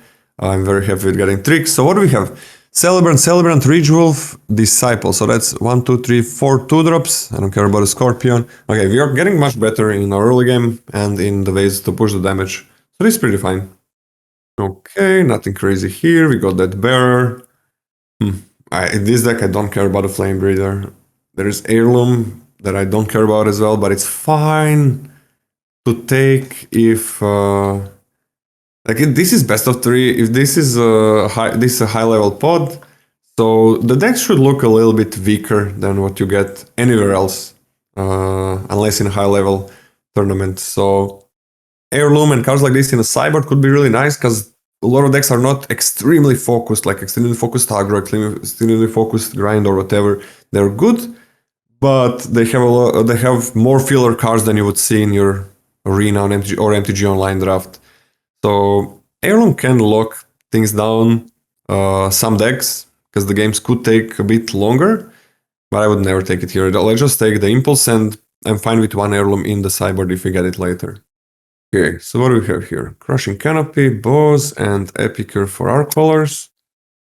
We're going to be wheeling some Bloody Betrayals. That's going to be fine in the sideboard if we just need that 1 or 2 big turns. Oh, Epicure doesn't look that good in this deck. Not a big fan of Epicure in red, green. No way to sack it later. No way to really make it a bit bigger. I still think we take it over the Canopy. And then we are going to see, like, we have enough blood tokens already, I think, but we're going to see if we play it. Because we probably will some... There was 1 or 2 Canopies that can wheel. And I'm really fine having those in my Gruul decks, but yeah, let's take the Epicure and see what's next. We are firmly into Gruul now. Beautiful. That's a Spore Crawler. Recruit would be fine as well. Yeah, let's just take the Spore Crawler. I don't know why we didn't see more green cards, since it looked pretty damn open. This deck is horrible. Wow, what happened? Oh, there was only 1 green card here, and we took it. So yeah, that's... I guess that's the reason we don't wheel it. I don't think we are ever going to switch into black, even though the Grizzly Ritual could be a splash. Do we care about since this is a pod draft, do we care about drafting a little bit on the maybe Griff Rider, maybe the Ritual? Or do we just send a signal that they should not be in red, that they're not even going to get Epicure? Because I don't think this deck wants to play 2 Epicures. Let's take the Grizzly Ritual from somebody. Maybe we're gonna board it in or something. I don't think we're playing the Epicure. And I'm not sure anybody's gonna take that as a signal. It's nice to hate draft something that's pretty good. Okay, Grizzly Ritual here. Okay, what do we want to hate draft? Care about Monstrosity? Probably not. We are gonna try to get more tricks. You don't care about Entomber, the Bargain, please take it. Nurturing Presence, we are fine against Aggression, I think. Could be the Vampire Kiss or the Presence. One of those two, I think. Let's go with the Presence. Somebody might have a more aggressive deck than us. Maybe they have some flyers or something. Sheltering Bows. I guess we can send a signal that nobody should be into... Seems like everybody who wanted the Grizzly Ritual already got one. Let's just take the bows to send a little bit of a signal that, well, even the bows are getting taken. And we are not getting the trick, it seems. We are not getting +3/+3. That sucks. It seems like green was open, but I guess people switched a little bit. Let's go for the Heirloom, finding the sideboard, and if we need to splash something, well, now we got 3 sources. One would be a land, one would be Heirloom, and the Weaver of Blossoms. Usually I almost never mainboard Heirloom, but in a high-level pod, that's fine. Your deck is not always going to look amazing. I would like to hate draft the wheel, but let's take the Betrayal. It could be nice from the sideboard. I would really like to hate draft the wheel. The future, that's okay. Yeah, the only pick. Who cares? Second deck, but it would not really have any exploit. Holy moly, this spec is bad. I guess we are taking the Runebound Wolf. And if there was any trick here, I would have preferred that over the Wolf. Well, let's take it. It's reach. Why not? We are not splashing anything in blue. Okay, here we go. That's a better pack. There's a Celebrant and there's a Piper. Let's see how our deck looks like. Looking at our deck right now, Celebrants are really good. But let's take the Piper. If we get any 4-drop, 6-drops, whatever, if it's gonna kind of ramp us, it gets so many things out usually, and so many can be just 2, one costs 3, one costs 4, that's already 7 mana that you got for just 4, or even more things if you have some 6-drops. Maybe you have the Worm, maybe you have, hopefully, the Spirit Wolf, the 6-6 that gains life, and that gets you back in the game. You draw an extra card, this becomes a 4-4. Piper is just so good. Let's take the Piper over the Celebrants, but I think it's kind of close here. Okay, compare this to the first pack. We got a Pup, we got a Hunter, we got a Mariner, we got a Wolf Strike. I don't think we care about the Lightning Wolf. And the Slinger, the card that has been overperforming every single time I had it and I played it. There is so many times opponent has a Knife or a Bramble Armor or a Fountain. If it's just killing one blood token, that's completely fine. Or a 2-2 zombie. Kill that 2-2 zombie. And if nothing works, it's a 4-3. But let me see. Okay. We are gonna wheel something in green here. That's what I'm expecting. We're still gonna get a green card, because there's nothing else for us here. So, Wolf Strike is something we could really use. We have only 2 removal spells, and Wolf Strike makes a lot of sense. Hunter would be fine, but it has a good chance of healing. What about a Pup? What do we have? Runebound Wolf, Hungry Ridge Wolf, and then we have just one Werewolf 3-drop. I think we're just taking a Wolf Strike. In this format, the interaction is the king.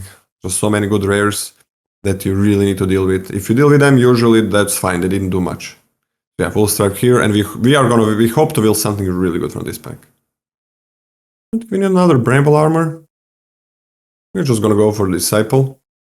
It's a fine aggressive 2-drop, and we are really hoping for a few more tricks. Maybe 1 or 2 more.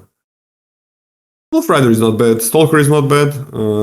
Recruit. Don't think we need one that much. I think we're just gonna go for the classic Wolf Rider. It gives us a little bit of grind, that's fine. Can attacks maybe once or twice early. Yeah, the Wolf Rider is completely fine. It's not busted or anything though.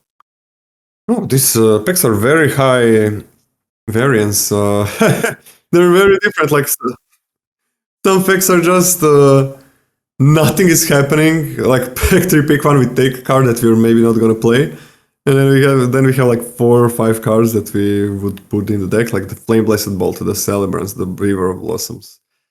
Don't think this deck requires a Flame Blessed Bolt, so I'm not putting that into consideration. Weaver would be fine, but we are not ramping into much. The Bolt is nice with our first strikers, right? With a Blood Petal Celebrant and the Blood Petal Celebrant. So that makes sense. We don't really have 5-drops. We have... well, we have 1 Celebrants. We don't have 6-drops, even though we are hoping to wheel 1. So I think we are gonna go for the Celebrants here, even though I really like the Weaver and the Bolt. To get a top end, and well, this deck seems like it's not gonna want to land after the 5th one, sometimes the 4th one. It's gonna be enough for us to double spell. So yeah, let's get the Celebrants. Pretty good pick here. There we go, perfect. We saw a few Drakes here in this. Somebody's gonna be happy. That's gonna be a problem. Wish we took that 1 Canopy that we didn't wheel. So let's go for the Massive Might. That's something we really need for this deck. It's trying to be a bit aggressive. I mean, it's not like we're gonna outgrind anyone heavily. So yeah, let's just get on board, enable us to double spell. That's perfect. We didn't expect that good of a trick this late. Okay, we really don't care about Spore Back Wolf. I don't know if we played the first one. Let's get a Blood Petal Celebrant. Seems like we don't even need a knife for this deck, which is pretty good for Gruul. Yeah, Celebrant seems super fine. Wow! Okay, let's take the egg from someone. I don't think we're playing Mulch or the Anger. Let's just take the egg. Jesus Christ, why is that here? Nobody blue or what's going on? We can hate draft the assistant, but Recruit could make some decks. I don't know if we're gonna play 2 of them, but it still has a chance of going in the sideboard, and we don't care about a stitched assistant against us. So yeah, let's go with the Recruit. And this is the pack where we really wanted to wheel something. Now, with the Piper, the Hunter is amazing. The Mariner is also amazing, obviously. It's gonna be a 6-4 when we play it with the Piper. But anything is gonna be really good with the Piper. So let's get a hunter to get us back in the game. I really like this card, like it more than I thought I will. I'm always fine. Well, I was always fine with a honey mammoth, but it seems really good in this set. So yeah, let's get it. You know, even though the mariner is a human, so it's kind of close. Okay, bramble armor, sure. We don't care about hate drafting anything here, and on some occasions we're gonna play 2 bramble armors, I think. Don't care about hate drafting, but so let's pick something. Well, both of these are fine. I don't think we need more recruits. I don't have that many 3 drops, which is weird. I think there's just 3. Let's take the villager. 2 recruits are more than enough. Now let's start by cutting the epic here. Let's cut the blood betrayals. If we're gonna need them, we're gonna know. I don't think we ever played them on game 1. Let's cut the 1 bramble armor for start. The scorpion. It doesn't make any sense in this deck. Okay, so we need something like 5 or 6 more cuts. Let me see. Blood petal celebrants are fine. Ridge wolf is fine. Runebound wolf is okay. What about disciples? How many humans do we have? We have, well, 1, 2, 3, 4, 5, 6 right now. Really nothing special. The Stensia uprising is not gonna matter with the disciples unless we want to fight on the end, unless we want to play Wolf Strike on the end of our turn for whatever the reason. We want to have more than 5 2-drops for this deck. Now let's start. I'm gonna cut some cards, maybe I'm gonna get some back. Let's cut both disciples. Crushing Canopy. Late to rest. Do we need a Reckless Impulse? Oh, Sheltering Bows, I didn't even see that scene. Now let's cut that.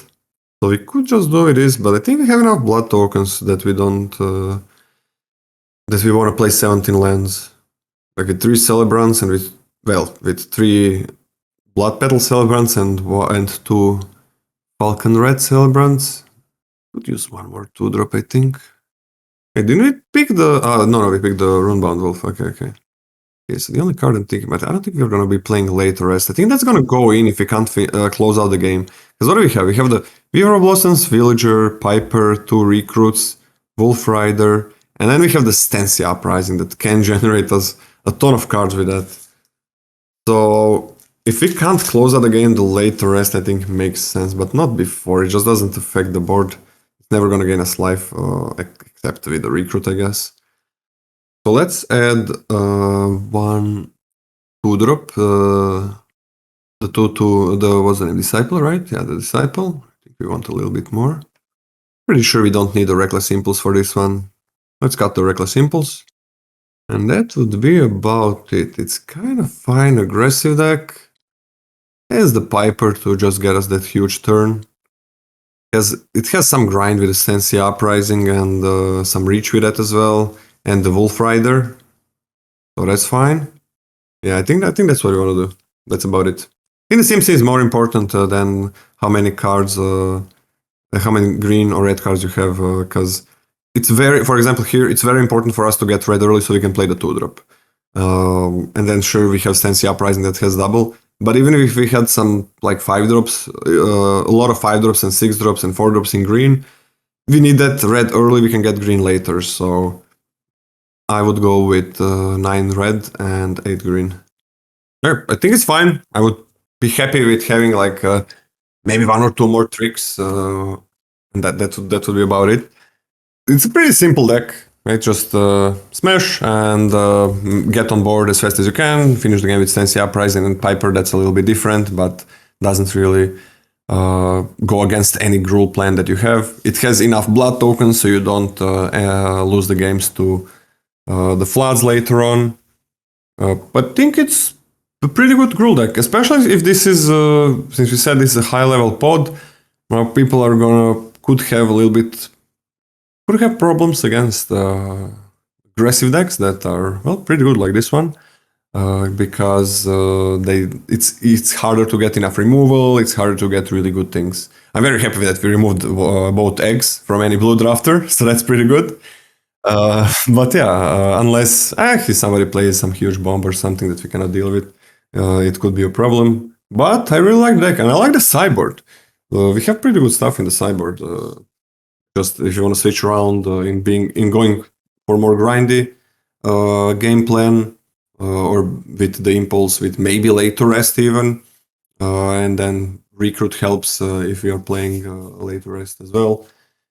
We can deal with bigger things, I guess, with the Scorpion, but I don't really care about it. Our things are big enough, and we can switch it to Night with few cards. And yeah, if we can't get around somebody, if we can get Blood Betrayal or 2 in, which is no problem for this deck, because we do have 5 Celebrants, I guess, that make the total of what? 4 plus 3 is 7 blood tokens. So we can just ditch the Bloody Betrayal if that's not going to work for us. But I think on game 2 we have really good sideboard. And usually aggro is preferred on game 1. So that kind of, that's pretty good thing to have, like good sideboard on game 2 when you are an aggressive deck. Alright, only 2 real choices in this pack, Parasitic Grasp and Stensia Uprising, but Uprising is just way too good, so we're gonna slam dunk that. Follow up a red card. Actually, you know what? I'm gonna take the Biolume Egg here. This is kind of an interesting pick, but Cemetery Gatekeeper is just a 2/1 first strike for 2. It has like moderate upside if you're like extremely aggro, but I don't think it's like a make it or break it in your deck, and I think the egg is fantastic with any exploit and just good otherwise, so I'm slamming the egg. Third pick, drop off in power level. Let's see. Yeah, just not much here. I'm actually going to take the Fearful Villager third pick over maybe Chill of the Grave. I think there are a lot of comparable cards, but I'm going to stick with red for now. Yeah, I think I'm happy sticking with red for now and just taking Falconwrath Celebrants. I would say Circle of Confinement and Wedding Security are probably better cards overall, but Celebrants again is going to keep me in red, and I think that's what we want to do for now. We wheel the Retribution, so I'm going to take the... This is kind of a weird pick. I'm going to take the Hookhand Mariner here and try to wheel something. Alright, pretty happy with that Mariner choice now, as I think Weaver is the clear slam dunk, so we'll just take that. Okay, I mean, I don't even care that we're passing summons. I don't think that card is very good. Yikes, but this pack is pretty bad too. Ugh. Let's see, what do I have? I have Uprising, Villager, Celebrant. You know, I guess I'll take the Laid to Rest, but I don't plan on actually playing it. Okay, easy Scorpion over nothing. Take the Wedding Invitation here. I mean, you can't really go wrong with a card that cycles for 2 mana baseline, right? Since it draws a card when it enters. And then there are plenty of good vampires you're going to play outside of a dedicated vampire deck. So like I have the Celebrants right now. That card is just good on its own in any red deck. And the added life gain, plus the ability to punch through with any creature is really good. Another Toxic Scorpion here over, I mean, I guess we could have had another Laid to Rest, but yeah, Scorpion. Gonna ignore the green-white stuff. I'm going to take the Crushing Canopy for the sideboard / the main. I actually like main decking Crushing Canopy. Another Scorpion. Sure. Actually, wait. I have 2 Scorpions already. No, let's take a Nature's Embrace here this time. If I end up splashing something, we're gonna want that instead. We don't need 3 Scorpions in pack 1. Wow, Spore Crawler. Yeah, get in. Love that card. Okay, I think there's only one real choice here, and that's going to be Wolf Strike to go along with all of the green cards we've taken. Especially good with the Toxic Scorpion, so no real decision here. Thought that Quartermaster was another Sigarda summons for a second. I was like, what the hell's going on? Let's see. Quartermaster's the best card in the pack. I don't really have any true leanings towards red, so see a reason to take the Celebrant here. Yeah, you know what? I'm just going to take the Quartermaster. I think this is kind of an interesting pick, but not really much else in the pack anyway, so just take the big old white flyer. Well, I don't actually want a second Quartermaster. I didn't even want the first one. This just looks like an easy Abrade. Needs some removal. Fantastic, versatile. We have a bunch of 2s. It's a weird draft for sure, but I think I like taking the Celebrant over the Wolf as far as 2-drops are concerned. I just like blood a lot. I think it's so good, so let's take the 2-drop that can make some blood over the one that has Wolf synergy. Okay, Witch's Web. I often talk about how I really like combat tricks in this format as well. So I think Witch's Web is perfectly acceptable. Yep, Reckless Impulse over basically nothing. I already have a Crushing Canopy, I believe. Yeah, so let's take the Voldaren Epic here. I'm not huge on that card, but it does play a role. It's an early play, and then the Blood, of course. Super useful. Oh yeah, easy Spore Crawler. Get in. I actually want a second Epic here. I might actually take the Grizzly Ritual here for a potential splash, just because I don't have as much removal as I would necessarily want. Okay, another Witch's Web, sure. Sure, another Grizzly Ritual. I'm never going to play the Sheltering. Honored Heirloom, nice. In case I need some fixing and ramp, there you go. Another Wedding Invitation seems fine. The last pick, okay. Alright, messy picks here. Yeah, this pack is basically dead except for the Runebound Wolf. We're going to take that. We're looking just to be red-green werewolf-ish kind of right now. So we'll take that 2-drop. Saved? Question mark. That's not even that good in this current deck, but it is going to be the pick. I mean, it's... Yeah, we're not going to have many werewolves to put it in and flip it, but it turns into a 4/4 that can like draw you a creature, right? Yeah. Easy pick up there. Passing another Celebrant kind of sucks, but that's clearly the pick since I'm so heavy green. Oh yeah, give me that. Wait. Oh, actually, no. This one is really interesting. I think Packsong Pup is a fantastic 2-drop. One of the best in this color pairing of red-green, but another Wolf Strike is really, really good. And Flourishing Hunter and Mariner are both fantastic pickups as well. I think it's Pup versus Wolf Strike, but let me see here. 4, 5. Oh god, we don't really have the werewolves to make this a thing. I think I count 5 wolves/werewolves that I would be playing. Okay, yeah, I'm going to take the Wolf Strike just because removal is always good, and the puppy, unfortunately, might not be at its best in this deck. Man, this pack sucks. I'm going to take the 2-drop over nothing, and just because I might want another 2-drop in the deck. Okay. I think the Fearful Villager is actually better here than the Oakshade Stalker. I'm not even considering the rare. I think that rare is terrible. Yeah, let's take the 2/3 Menace over the 3/3. Oh, wait. I saw the green card first, but Flame Blessed Bolt and Celebrants are both pretty good. We're not really ramping out into much, actually. The top end is what, right now? 1 Celebrant and maybe 2 Splash Grizzly Rituals, so... How much cheap interaction do I have? Just the Abrade? Yeah, I'll take the Flame Blessed Bolt. We might actually wheel one of the Celebrants, because I think there was another we passed earlier, so let's get some more cheap interaction. Bolt it is. Yeah, I'm going to take the Weary Prisoner. It's actually okay when we have double Wolf Strike, turning it into the day-night cycle, and then, yeah, punching. So, Prisoner. All this filler. I think we want the... Yeah, let's go with the Celebrant over the Wolf again, since we didn't take the puppy. Sideboard and the Festivities, I guess. Roll. The Recruit. No, I'm actually going to take another End the Festivities. Hey, Flourishing Hunter, get in my deck. Love that card. We'll take the Bramble Armor, but we're not going to play it. I don't see us playing the Flame Breather, so Recruit it is. Alright, I'm going to cut both End Festivities of the non-creatures. Bramble Armor, 1 Witch's Web. Both Wedding Invitations for now can be cut. Cut the Bloody Betrayal on 3, Nature's Embrace on 3. Yeah, the Heirloom, the Laid to Rest. Creature-wise, let's cut the 4-drop Rural Recruit.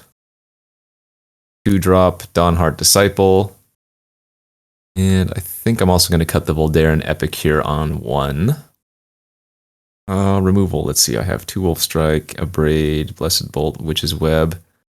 I have those 2 Grizzly Rituals, right? I'm slightly debating those. Up with 8 wolves/werewolves for the Runebound, that's fine. No, I'm going to keep it just like that. 2 color, straight up. I guess we'll go 9 green, 8 red. I mean, the first real decision was deciding to take the Uprising, I think, over Parasitic, though. That wasn't maybe the biggest decision point. I think it's easily just taking the Stensia Uprising. But that affected the rest of the draft. As you can see, or at least from what I consider my red cards are actually not very good. I kind of just latched onto the Stensia, and took a bunch of what I consider more filler red cards than anything else. Thankfully, there were a lot of good green cards that ended up mattering. We did have the option to take early Sigarda summons, but I don't like that card. I think it is very powerful, but I don't think the green-white deck is very good in general. And so I think it's okay to pass that, because on average, the green-white deck or whatever, the Sigarda summons deck, is going to be worse than your average any other deck. We had a bunch of viable options throughout the draft. Like, I think even in pack 2, I took the Quartermaster early right, because I didn't really know what I was doing still. We could have been any other color combination, but no, the biggest thing was just taking the Stensia and Uprising and then kind of locking it in, which is not normally the quote-unquote right way to draft. You don't want to take your first pick and just force it, especially if it's not open. But I think in the end, we ended up with a pretty solid red-green werewolf deck. The wolf strikes get a lot better when you can reasonably, play a werewolf and flip it or pass into nighttime and still have something to do, So on average for a red-green werewolf deck, I'd probably give it a B-. It has good interaction, which is more important than the creature quality, but that's not to say we don't have good creature quality, because I think overall our creature quality is also pretty high. Like, I've never even played with this Stensia Uprising. It seems like it's okay. I like red. Look at that, and maybe the Grasp is the best cards in my opinion. I'll take Uprising here, but I've never played with it. Yeah, I'll follow it up, I guess, with this Blood Petal Celebrant. I think it's probably better than the Mythic thing. That is first strike though. I do value the blood. Yeah, I would just take the Blood Petal Celebrant here. I don't think anything else is that strong in this pack in another color. Kind of conflicts a little bit with what I did. This is another pack that doesn't seem that great. I would take the Ridge Wolf. I've liked red green a lot. I'll play a Blood Petal Celebrant. Never drafted Boros. The Circle is good. I would just take Falcon Wrath Celebrants. Let's see. Yeah, I do have 2 vampires. I could consider just taking this Retribution. Or I could take maybe the Spore Crawler. I'll take Retribution.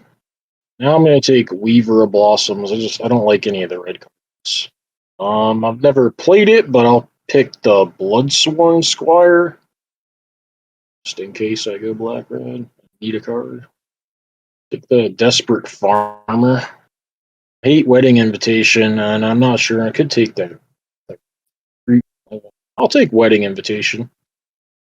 Yeah, the Rural Recruit seems okay. I don't know. I haven't been too impressed with him. Scorpion. Crushing Canopy. Scorpion again. Oh, 4. Mariner. That's surprising. I thought I was probably trying to be red-black. It's really okay. Here is pretty easy Wolf Strike for me. I like that card a lot. I don't like any. I know I'm red. I don't know if I was going to be red, green, or red, black. I don't really like these. So I'll take Blood Petal Celebrant over Snarling Wolf or something. I'll take a Braid. Take the Sporeback Wolf.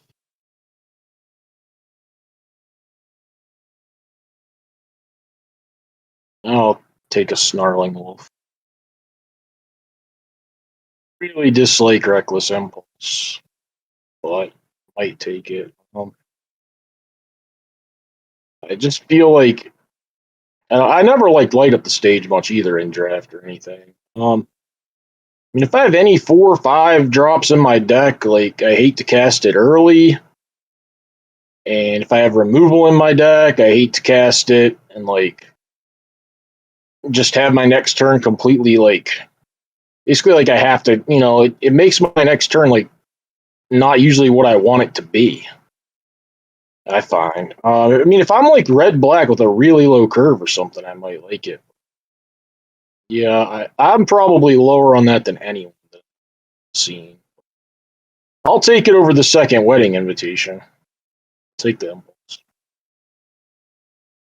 Another card I don't really like, but I'll take Dormant Grove.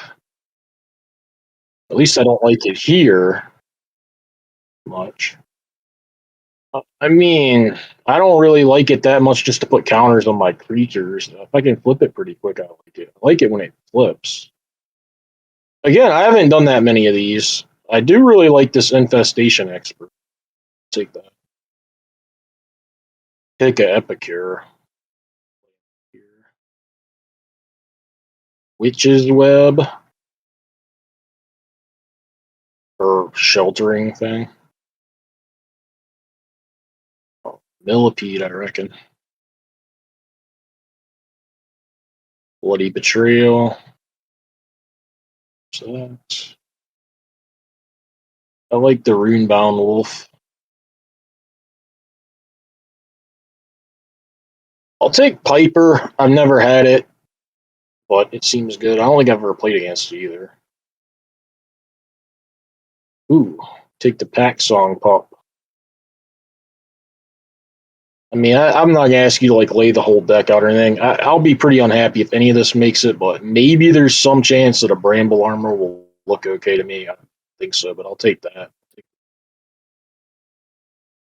I guess it's got to be this rare. Wolf Rider. Another card I haven't played, so it's fun. Flame Blessed Bolt. I'll take Massive Might. Soon enough, I think. Sporeback Wolf. Yes. Ancestral Anger. In the Festivities. Take the Mariner. Heirloom. Right, there's my recruit, I guess. Yeah, either of those might be okay. Take the recruit. I guess we'll start in the creatures. Let's remove the Epicure. Let's see. The Scorpions. And one of the Blood Petal Celebrants. And Millipede can go. I like the rest of those. In the Festivities. And Ancestral Anger can go out for now. Reckless Impulse, Bramble Armor, and Witch's Web. Both Bloody Betrayals. Markov. Crushing Canopy, Sheltering Bows. Laid to Rest. I cut a few too many, which is fine. I'm still looking at this Dormant Grove. It's probably okay, I guess. I don't have a lot of experience with it, but it's probably fine here. Get those 2/4 drops that can maybe flip it at some point relatively soon. So cards I don't hate, just you don't have to move them around, but just talking through it, I guess. Witch's Web, Blood Petal Celebrant. This maybe is an okay Reckless Impulse deck. I don't know, though. It got a lot of I don't know when I'd feel comfortable casting that thing. I don't know. I probably should try it more often than I do, but I'm never comfortable casting. Yeah, I would toss in a Witch's Web, I think, here. And I mean, I'm probably just going to go ahead and play the other Blood Petal Celebrant. I'd play 9/8 green. I wouldn't do anything too crazy with them. I think that would just be the deck. I think the deck is reasonable as far as I can tell. I didn't see any like super, these bombs everyone talks about or whatnot. Yeah, I kind of tunnel visioned in. Well, once I found out that I was going to be red-green, so early pack 2, I kind of tunneled in, so I couldn't tell you like what other deck I think I might have missed out on or anything like that. I don't know. I mean, I think it looks okay. I don't think it looks great. I would say solid and unexciting.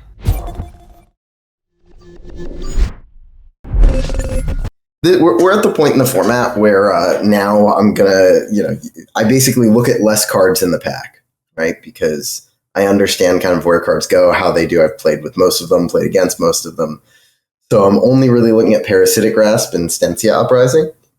I've been really, really impressed with Stensia Uprising. But also, I will note my experience with Stensia Uprising has also been alongside other rares. But like I had it like with Helena Elena to make like 3/3s every turn. It's a very powerful rare. The fact that the 7 damage goes face is sweet. I've killed many people with that card. But also Parasitic Grasp is a premium removal spell, and removal is like way more valuable in this format than most because there are so many things that you need to kill. I do think I like red more than I like black. Not by some massive margin though, but yeah, I'll just take the rare. So Cemetery Gatekeeper is, not a mythic quality level card. It's, it's like a good uncommon. But still, when you start with this rare, it's probably the correct follow-up. If I had taken the black removal spell, I would actually, just as a note, I would take the Biolumag here, I think. Biolumag is a really good card, and it goes really well with blue-black, but it's playable in other colors. As is, it's probably correct to stay mono red, but I want to just note what is missing from this pack. It's a common. Do I know the color? I don't. Do I know if it's a flip card? I don't. I know it's not a flip card. So a non-common flip card is missing of any color, and the commons are like relatively bad, which means like I can't deduce the quality. Something that is really nice to know for just most people on pack 1, pick 2 is basically, if a common is missing, it is better than whatever the best common in this pack is. I mean, potentially, you don't know actually what people do, but generally, pack 1, pick 1, they're going to follow a pick order. So, like, let's say there's a format. Let's say I don't know actually if this is true, but let's say this format is such that Abrade and Flameblast Bolt are better than Bleed Dry, right? I'm not saying that's true, but let's say we're in a format where that's, explicitly true and everybody knows that. If I see that a common is missing and a Bleed Dry is in the pack, I can deduce that that the person to my right took a red card, even though there are other red cards in this pack. Anyways, that was an aside, and I'll take the Cemetery Gatekeeper. It's a good card, but it's, it's like good uncommon quality. Don't like that rare at all. And I don't see any card quality jumping out at me, which means I'm probably just supposed to stay mono red. The question is, which of these 3 filler mono red cards is better? If I'm green red, it's definitely the Ridge Wolf. If I'm blue red, it's definitely Fearless Villager. If I'm black red, it's hopefully none of them. And if I'm red-white, it's probably the Combatants. I think overall, the thing about this note is like when I said all of those things, it means that it might sound like a wash. They're all, hopefully better in, different archetypes, right? But it's not of equal weight. Right, because the Combatants and the Ridge Wolf are like actively bad outside of most of those scenarios where the Fearless Villager is like fine in more. So I'll just take the Villager. I still can't particularly read many signals from here. I don't really like Lacerate Flesh that much. I do really like Falconwrath Celebrants. Circle of Confinement is by far the best card in this pack. And so this is really between the Celebrants and the Confinement. So the question is like, how far should I be, pushing myself to be open effectively? Because missing out on Confinement is kind of a big deal. If Stensia Uprising was like a bomb rare, it's a good rare, but if it was like a bomb red rare, I'd definitely be on the Celebrants to just, stay monocolored. I can figure out what I'm doing with it. And the thing is, though, I'm really not a huge fan of red-white. It's fine. None of the color pairs in this format, except for maybe, blue-green sucks. But all of the other color pairs, and maybe black-green too. All of the red color pairs are solidly playable. But I think Boros is my least favorite of all of them. So yeah, I'll just end up on the Celebrants here. Okay, so if I had taken the white removal spell, I'd definitely be on this Traveling Minister. I like that card a lot.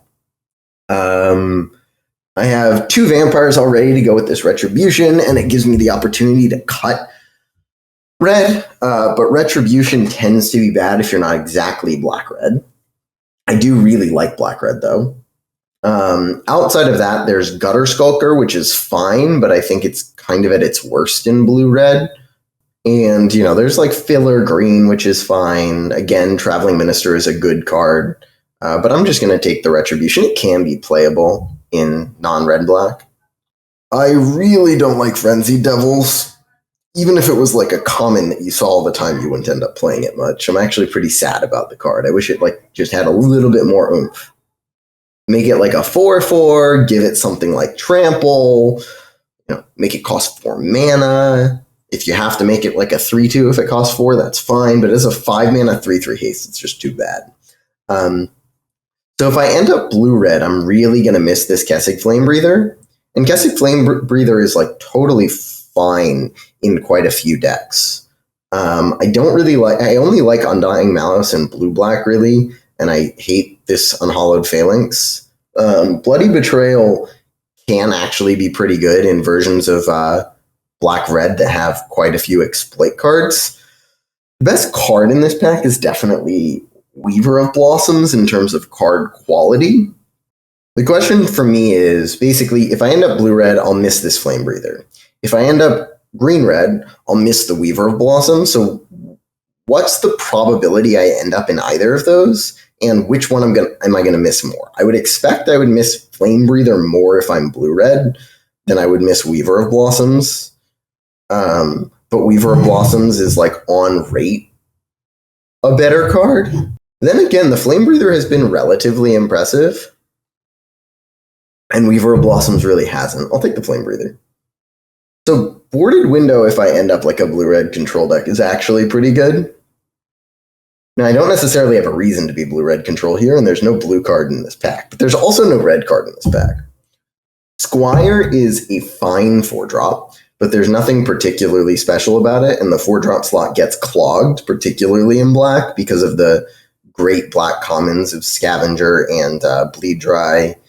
I don't remember the name of it, the 3/3 Menace that makes a blood. Like, they're all better than that card.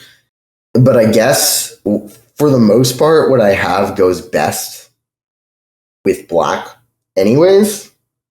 And it's not like Boarded Window is some crazy premium card. So I'll take the Squire. So Desperate Farmer Wield, which is a pretty good card. But it's at its worst in black-red. Wretched Throng is fine. It has been underperforming, but I like it more in blue-red generally because having 2s is important and card advantage is important. But if I end up blue-red, I already have 2 2s that I'm happy for, so I don't need to prioritize Throng as much. I think in the green decks I don't like, right? Simic and Golgari. Scorpion is better than Disciple, but in the green decks I do like, Selesnya and Gruul, Disciple is better than Scorpion. I could easily still be like some Gruul aggro deck. So the question is, like, I'm definitely red at this point. It's probably too hard to pivot out of red, even though, there are no red cards left in this pack. So if I'm red, Disciple has probably a higher probability of making my deck than the Farmer. But the Farmer's definitely a better card than Disciple. I'll take Disciple. Okay, so green is certainly the color that's flowing. But as per usual with green, it's not flowing with good cards because the green cards are bad. Wedding Invitation is a fine card. It works. It's probably a card that I don't play enough. If I end up blue-red, it's actually pretty good in the sense that, like, it's a cantrip that triggers my things. The blue-red deck doesn't actually care about instants and sorceries. It cares about non-creatures. Will I miss this Rural Recruit, though, if I end up green-red? Probably not. Again, there are a ton of 4s, and I don't think I care about Bramble Armor or Millipede. So yeah, I'll just take the Wedding Invitation. And I guess I'll take the Scorpion. I guess I'll take Crushing Canopy. So I guess the question is, based on what I'm seeing here, how likely am I to like really want to splash and take this Nature's Embrace as much as I hate that card? I'll just take another Scorpion, particularly if I get fight spells. It can be nice. Okay, I'll take the Mariner and the Betrayal. So it looks very likely like I'm green-red at this standpoint, which is sad. I mean, I could easily be red something else. But the table is telling me I'm going to get good green cards. Particularly like Wolf Strike especially is best in green-red, and I have the 2 Scorpions to like really make it good. Alternatively, like Voldaren Epicure it's funny, Voldaren Epicure in probably all the non-green-red decks is fantastic. Right? One of the better commons for black-red for sure, blue-red for sure, red-white for sure, and then green-red I don't think cares about it all that much. So I'm really like if I get past a non-green, non-red rare, I'm going to be really sad I didn't take this Epicure. At the same point, if I end up green-red, which is by far the most likely thing, I'm going to be really sad I didn't take this Wolf Strike.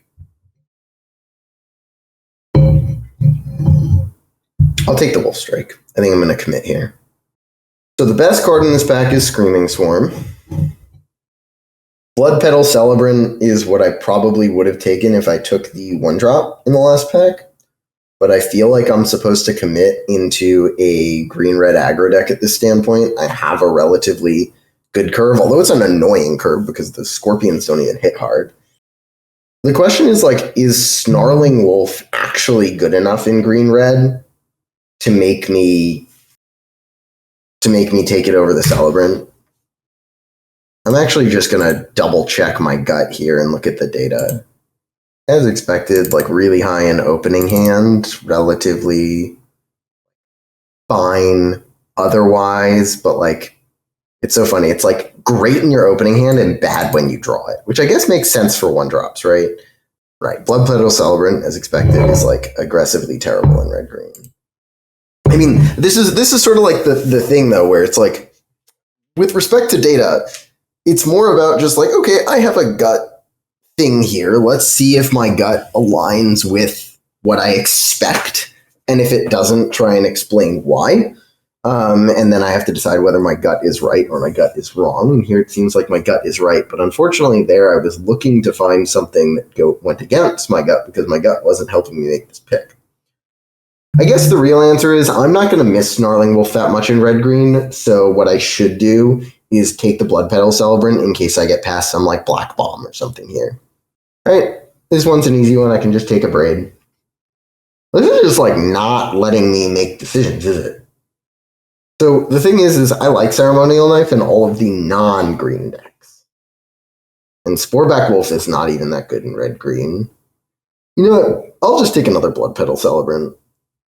I have a feeling I'm going to regret that Wolf Strike pick, but that's okay. I wonder if... No, it was in the pack with a Braid. It's funny. If that white-red gold card was not with a Braid, I could have taken it and potentially moved into white-red. As is, you know what's interesting here? Again, there's a Snarling Wolf, but there's also this Gift of Fangs, and I have 3 Blood Petal Celebrants, or do I have 2? I have 2, but I also have this Markov Retribution and the Squire, and I like kind of don't want to be green, and I'm not really going to miss Snarling Wolf for Witch's Web. I'm going to take the Gift of Fangs. And were all of these Lantern Bearers, was I ever supposed to take them? I'll just take a Reckless Impulse. It's weird to not have committed yet, but I guess that means I can play my pack 3 rare. Oh, I'll take the Voldaren Epicure. Oh, wait. Stop. Don't take it. Dormant Grove is a busted card. Oh, no. That card is messed up.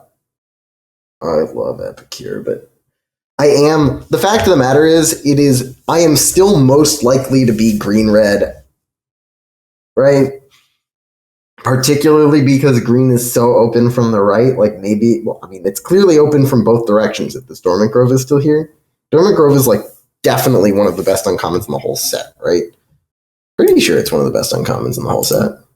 Yeah, I mean, it's funny because when you look at Dormant Grove, it's like stats aren't great, but then you have to remember the stats of green aren't great, so its stats are actually fantastic.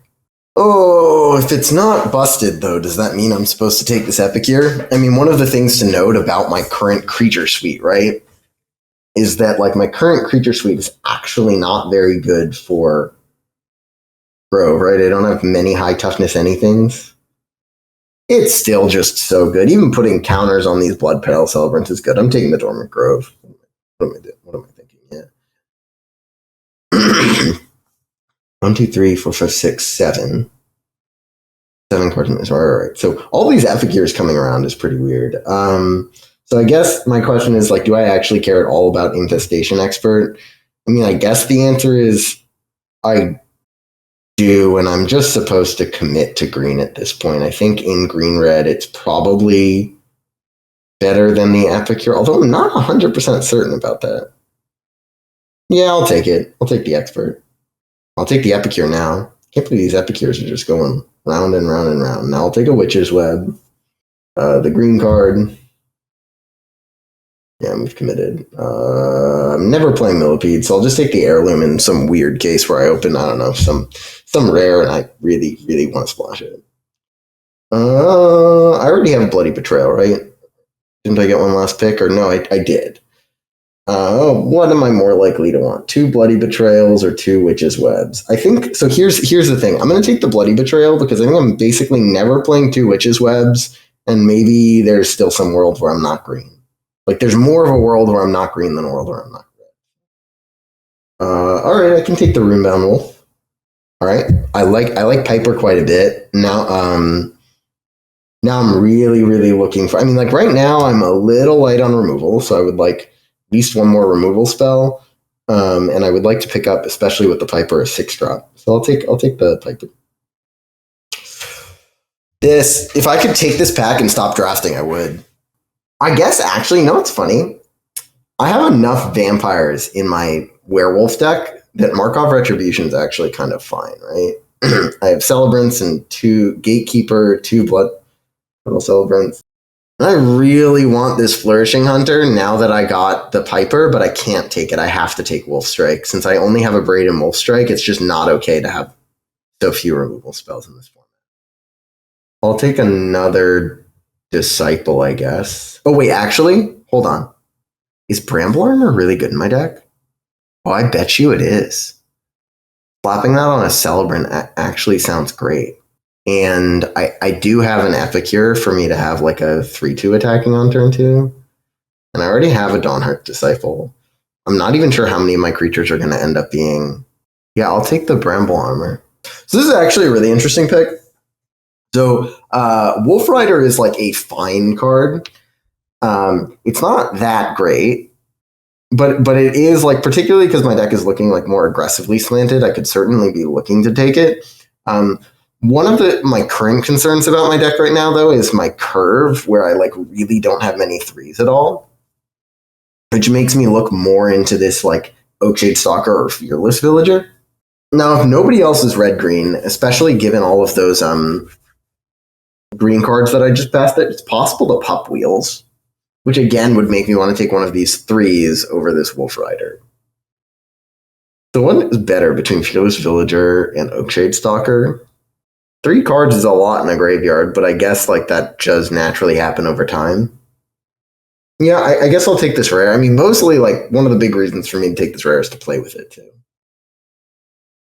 Oh, beautiful. I mean, I would like a Weaver of Blossoms, and I do remember not taking it in pack 1 and regretting that, but I'm very happy to get a Flame Blessed Bolt here. I'm aggressive enough that Massive Might is probably pretty good, but tap 2 untapped creatures you control for a 5/5 trample when I'm also lacking 3s is also really enticing. I'm going to be playing like a generally more aggressive strategy with like more lower things on the curve and less big things. So the +2/+2 trample is actually not even that great. And with the amount of 2s that I currently have, yeah, I'm going to take the vehicle, as weird as that might be. I'm going to take another Epicure. Like a weird green-red deck, but it's fine. This pick, I guess, end the festivities for the sideboard, although it doesn't matter. I'm not, I guess, the same pick here. Beautiful. As I said, all those green cards we're going to wheel. Now I get to take my Flourishing Hunter and be pretty happy about that over the Mariner, I think, right? Yeah. Doesn't matter. Oh, this is actually, hold on one second. How many 3-drop creatures do I have right now? It's still super low, right? It's just 2. It's basically 1.5 with a vehicle. Because the Royal Recruit is nice in the sense that it like crews the vehicle that I have. But I have 4 good 4s already and like not enough good 3s. So I'll just take this Fearless Villager. Very happy about that.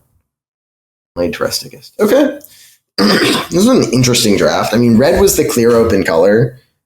Green, I mean, kind of was, kind of wasn't. I don't know what necessarily the way it went, but okay, let's this is like a very aggressive red-green deck, I guess, without combat tricks. So I guess let's start. Can you just put all the creatures in instead of all the cards? Because that's going to inform probably more so. Basically, all of the creatures in and anything that qualifies as a removal spell. That includes the vehicle as a creature. Okay, so this is 18 creatures. I have 1, 2, 3, 4 removal spells, which I'm happy about. I guess Retribution almost counts. I mean, I have enough vampires that it's actually going to be pretty reliable, I think. Can you add the Reckless Impulse? I think it'll be very good in this deck.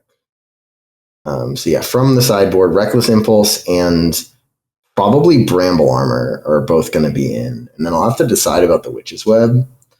I'm going to end up cutting Kessig Flame Breather can go, Dawnheart Disciple, and 1 Scorpion can go. I think it's important to keep a Scorpion with double Wolf Strike. This is 25. Yeah, I'm not going to add anything else in there. Maybe this Markov Retribution is actually bad. So it is at best basically going to be dealing 3. I think I cut the Retribution. Yeah. It's like a 3-mana shock. 3-mana conditional shock. And let's see, do I think I can get away with 16 lands in this deck? Probably not. I mean, this deck actually looks solid to me. It's not bad. It's not good. It's not bad. I think the Bramble Armor is actually pretty important to push some damage. I also think the Honeymoon Curse is actually going to be pretty good. It's like nice that it's actually... I'm going to be very excited for like the curve of like 1-drop, 2-drop, Hearse, Dormant Grove. That sounds exciting to me.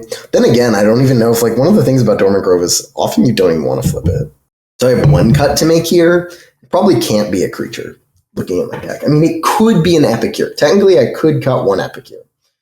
You know, maybe I'm not supposed to play any Epicures. It's possible. I mean, the thing is the Hearse makes the Epicures better.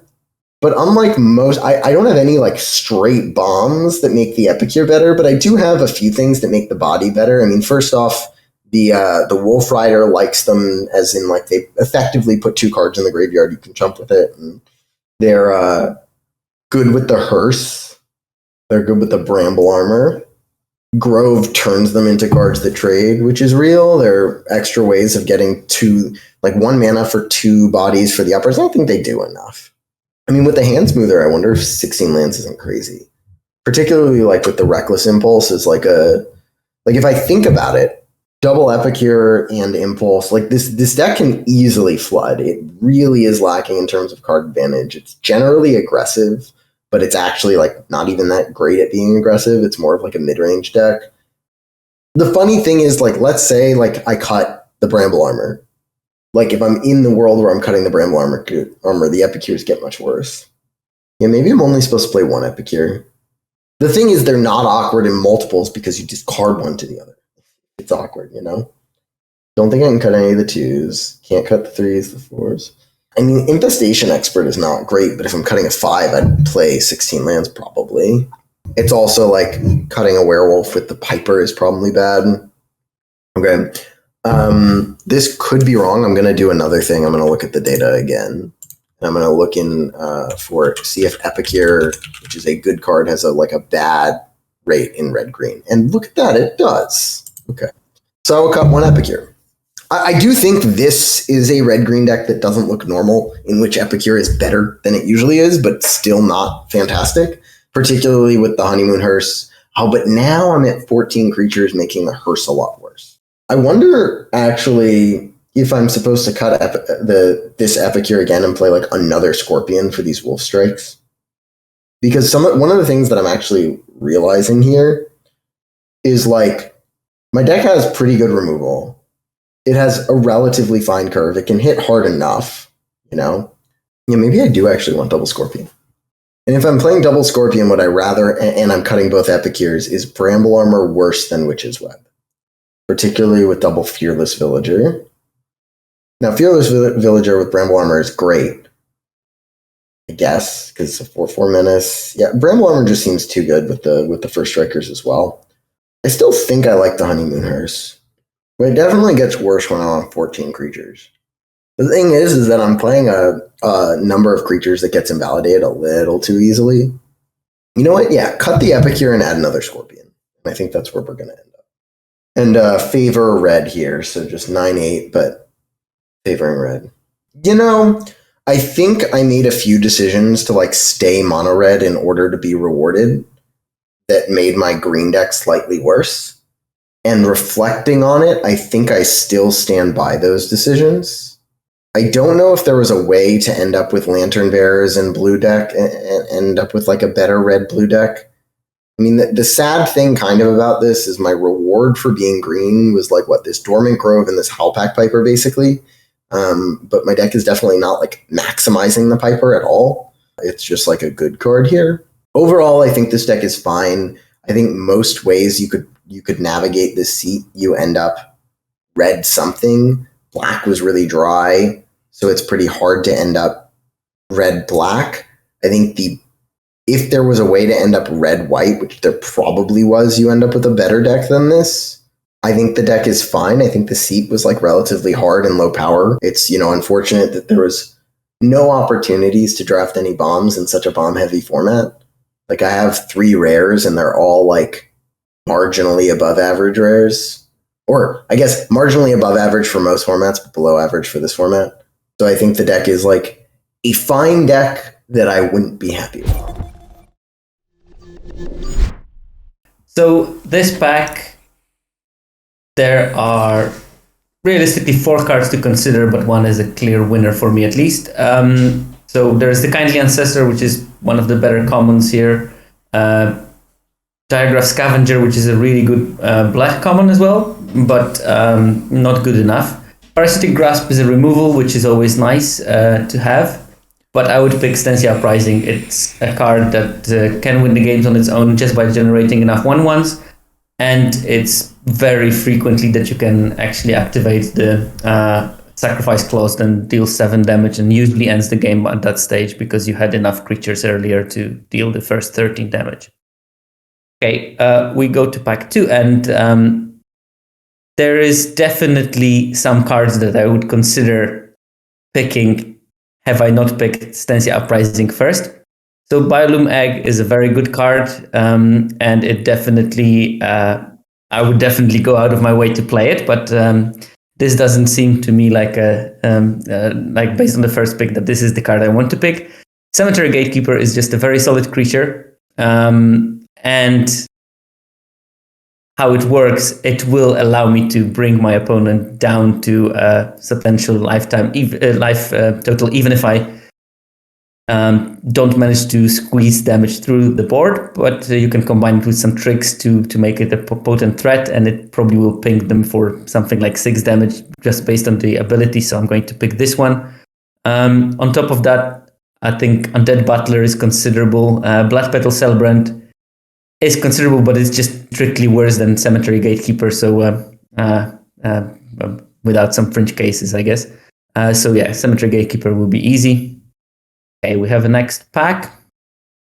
Nice card from this pack is Hungry Ridge Wolf, which is a solid 2-drop if you are into the wolf tribal, or if you have enough wolves or werewolves in your deck that it will be reliably a 3/2. Chill of the Grave, I think, in vacuum is the best card from the pack, but in this format, I'd rather be hard on one color and then decide on the second color once I see what more or less is open. Right now, I don't have any signals because it's way too early. So I think I'm going to be picking Fearful Villager because that, again, is an evasive threat that will allow me to ping my opponent for those small incremental pieces of damage and prepare a setup for the Stensia Uprising later. So I'm just going to pick Fearful Villager. There is definitely some cards here. Best card, I think, in the pack is Circle of Confinement. As it is a good removal, it works well. It would also pair pretty nicely with the red card so far because based on how the draft data is looking in the format general, people tend to draft the enemy color pairs. So, for example, white-red less than the allied color pairs. So there is something to think about that we see it quite late and we have already red cards. But still, with my previous philosophy, I would pick the best red card if it's not too much weaker than the white one. And I think Falconrat Celebrants have shown that they are really, really powerful in the format. Probably slightly weaker than Circle of Confinement, but in the color that I'm already drafting, so I'm just going to slam it. Other cards in consideration, Scattered Thoughts is pretty good, but I would rather pick it later than now. So, Celebrants. All right. Several decent cards here. Forecrawler is a good common. If I would be going into green-red, Traveling Minister is amazing. Hook and Mariner is really good. But I would still pick Mark of Retribution and continue my mono-red plan. Mark of Retribution, I already have a couple of vampires. It works very well with that. It allows to push damage through if I have menace creatures as well. So very good for that. Okay, here we have probably the first pick where I'm going to wean off my red strategy. 1, 2, 3. So far, I have 3 creatures, 2 spells, so I'm not particularly interested in Keswick Flame Breather, although it's not completely out of contention. I'm pretty sure that it's a very excusable pick. But Weaver of Blossoms is a good card, and this is what I would pick from this pack. Okay. So here we have a slightly empty pack already. Sigarda Summons is basically a trap even if you're in the white-green, so I would not think very hard about it. Other cards are not really fitting what my plan is, so I would just pick the Bloodsworn Squire as a vampire and potentially, a possibility of going into black-red. Although I'm not really hoping to play it. I'm just picking it because it opens some lanes, unlike other cards here that we don't. Okay, so there are 4 cards that are actually pickable from this pack, namely Wretched Throng, Desperate Farmer, Dawnheart Disciple, and Toxic Scorpion. I looked at some data on green-red, and Dawnheart Disciple is not doing pretty bad as a 2-drop, because very often you have a 3-drop Werewolf, which on the front side are humans, so it can get this bonus at least on the first attack and maybe on some other attacks. I would pick this one just to have something in my 2-drop slot. Okay, here we have, practically from the cards that I could consider, there's Wedding Invitation, which is reluctantly playable in those decks, especially when you have vampires. You can activate the lifelink, and there's the Rural Recruit, which is an okay creature. I think that for the time being, I would pick Rural Recruit. Okay, here we have Toxic Scorpion is a 2-drop more for a sort of defensive decks. I think probably best in blue-green. But since there is not much else that I would want to be playing in this particular deck, I would pick the Toxic Scorpion and hope not to play it. Here we don't really have any playables that I'm interested in, so I'm going to pick Crushing Canopy as a potential sideboard card. And I will pick another Toxic Scorpion from these. This is a gift. I'm going to Jam Slam the Hook and Mariner. That's a very good card. That's a card I would consider in my first 5 picks, so seeing it as a last one is definitely an asset. Okay, we have pack 2, and there are some cards that I really like, although I probably shouldn't, like Panicked Bystander. I really liked playing this card, but it would be best in black-white, and I think that ship has sailed some time ago. Voldaren Epicure is a really good card as well, and I would really hope that this one wheels, this or Reckless Impulse. These are the cards I'm most interested in wheeling from here. But I'm going to pick Wolf Strike because that's a good interaction. I already built up some werewolves in my deck, so I would be happy to pick this one.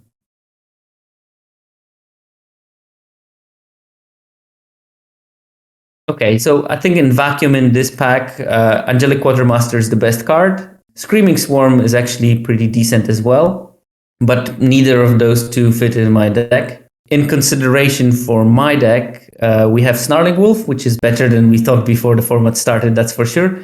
Witch's Web is an okay combat trick, but that's not something I want to pick as my second pick. I would pick the Blood Petal Celebrant as a sort of early drop that can build the aggression, broaden the board, and potentially give me the blood in later game. All right, there's definitely decent cards in here. There's the Angelic Quartermaster again. There's the Mark of Walter, which is a really good card. Nurturing Presence, which is good, but only if you play like white-blue. For my deck, there is the Magma Pummeler and Abrade, and removal is important in this format. I'm just going to pick Abrade and cry a bit about not having the Magma Pummeler, which I found is a pretty okay card. Okay, this booster, if you went for the white-black path, then you'll be crying because you can only pick one of the Panic Bystander and Mark of Purifier. On a note, Purifier is a good card, but the 2 mana cost for drawing a card is sometimes problematic. So you really need to work on getting a board stall and then getting the value from that. But neither of those fit in my deck. I have 2 drops, so I think I'm okay with 2 drops, even though 2 of them are not that. Well, I mean, no, I'm getting a 2 drop anyway from here. There's the Sporeback Wolf and the Blood Petal Celebrant, and for this deck, I'm just going to pick Blood Petal Celebrant. Okay. There's the Lord of the Butts, Ancient Lumberknot, but again, that ship has sailed for me. Witch's Web is probably something I might be interested in. I am a bit lower on Snarling Wolf in greener decks, even though it's not a terrible card by any stretch of imagination. But I think for now, I'm just going to pick Witch's Web to have that one trick that I might need, especially with all the first strike that I have. It's okay to have Witch's Web as a threatening card. Also, I mean, looking at stats in green-red, Witch's Web and the 1 mana +2/+2 trample instant are sort of similar in terms of win rates and in terms of prevalence in the winning deck, so I'm quite happy to have it. There is some good blue in here. There is Lantern Bearer and Witness the Future, which are sort of 2 different ways of approaching blue in this format, but obviously I'm not in blue anymore. So it is between Keswick Flame Breather and Reckless Impulse for me. I will pick the Reckless Impulse to get some kind of card draw power for the later game. Oh, that's an interesting one. Dormant Grove is one of the better uncommons, and again, Voldaren Epicure is unlucky. I do like that card, but I do not like it that much that I will pick it over the Dormant Grove. Dormant Grove is really strong. Ooh, that's an interesting one. And again, Voldaren Epicure is appearing in a pack where it's not the best card, even though it's pretty good. The real choice in here is between Spore Crawler and Infestation Expert. Infestation Expert is sort of Diagraph Horde at home. It generates a couple of bodies normally. If you play it well, you can actually get 2 bodies instantly, and it's a quite substantial body on its own as well. So I'm not particularly heavy on 5 drops. I do have 1 Weaver of Blossoms, which ramps me perfectly into a 5 drop. So I picked the Infestation Expert, but I wouldn't blame anyone for picking Spore Crawler here. Finally, its time has come, and the Voldaren Epicure ends up in my deck. Like, if I was drafting in an FNM, I would just snap the rare and not cry about it. But since we're serious people here, I'm just going to take the Witch's Web and probably put it in my sideboard. I do like my value. I'm going to pick Grisly Ritual here, just to limit the access of my pod opponents to removal. it doesn't really matter because none of those cards are going to end up in my deck. So I'm going to pick Honored Heirloom because maybe in some weird decks I will be playing against, I might sideboard it in just for the exile clause. I'm going to pick the Ancient Lumber Knot because why not? I'm not going to play Bloody Betrayal in my deck. This is not a great pack for me, that's for sure.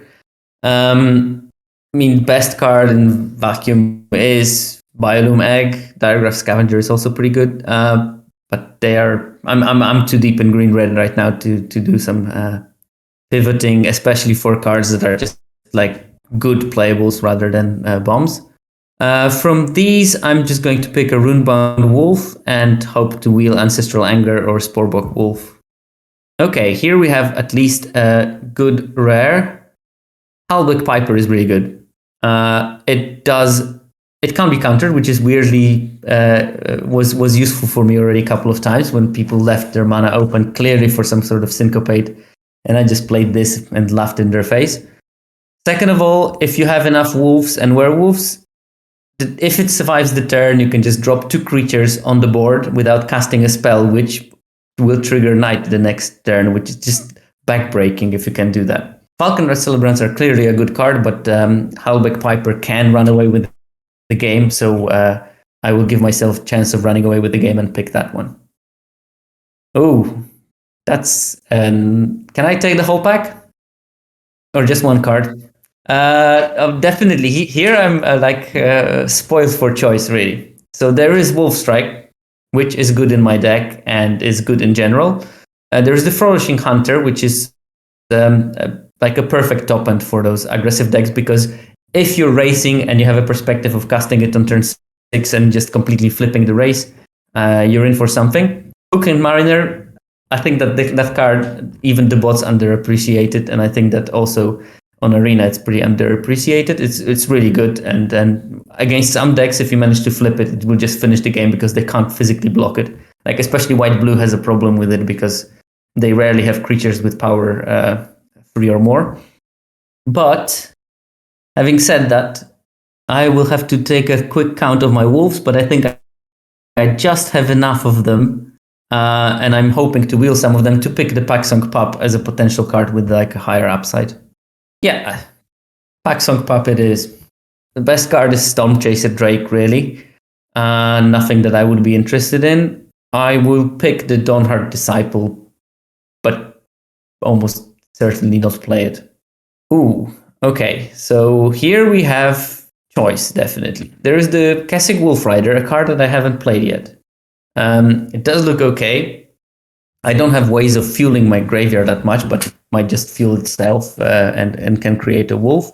There is also the Oakshade Stalker, which is a solid werewolf.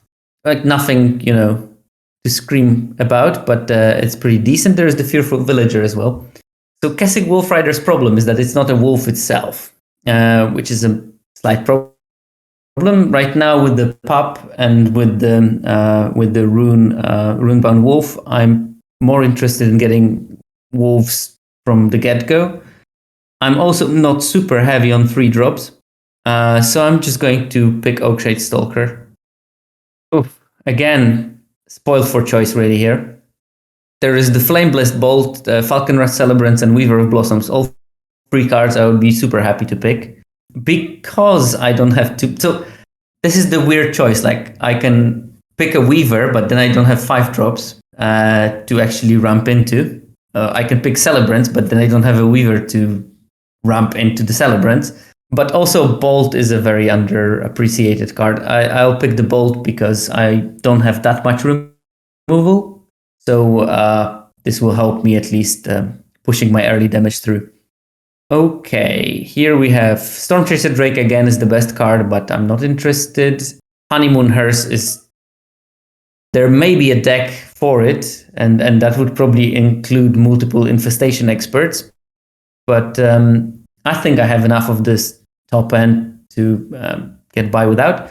A card that I will be interested in is Massive Might, and I still don't know if I'm going to play any Toxic Scorpions, but giving something Death Touch with Toxic Scorpion attacking and putting Massive Might on it is a very good way of finishing the game.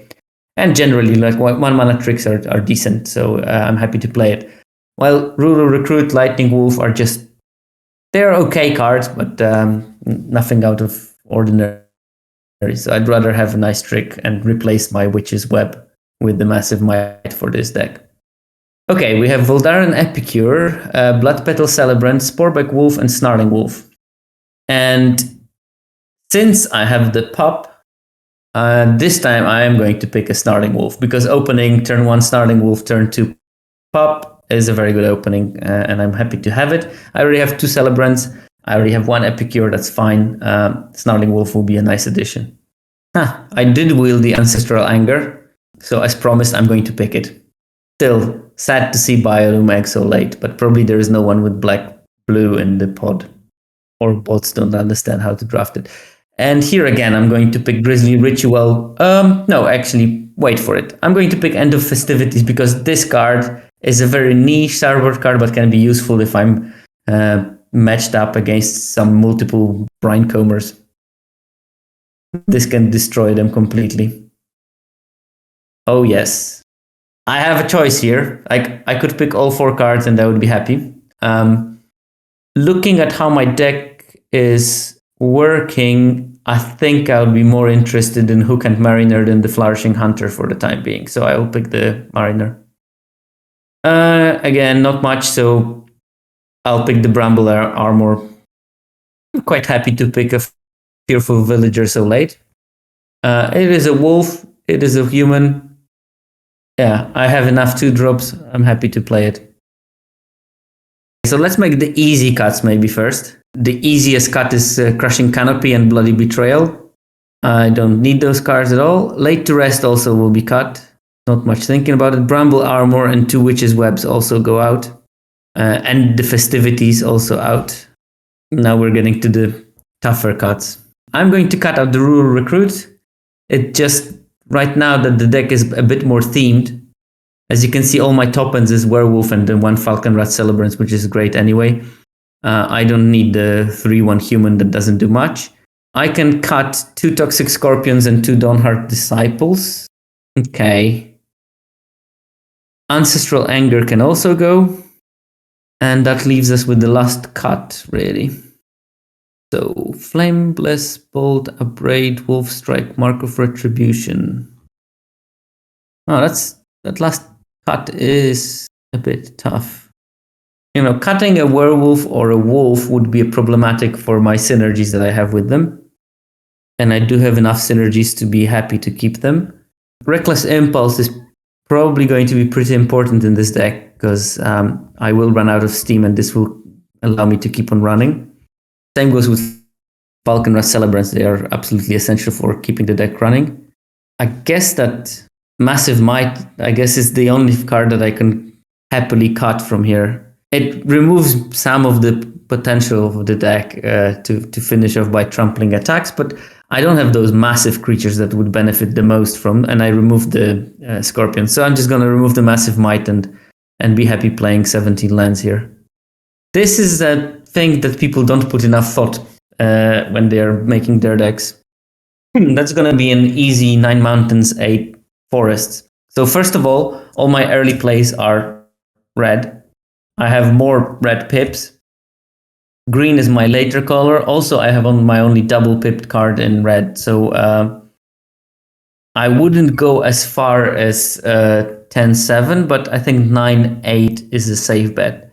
Like this is the sort of a deck when I would prefer to have 9.5 and 7.5. So probably the perfect mana base for this deck would be 9 mountains, 7 forests, and an Evolving Wilds. But we didn't draft an Evolving Wilds.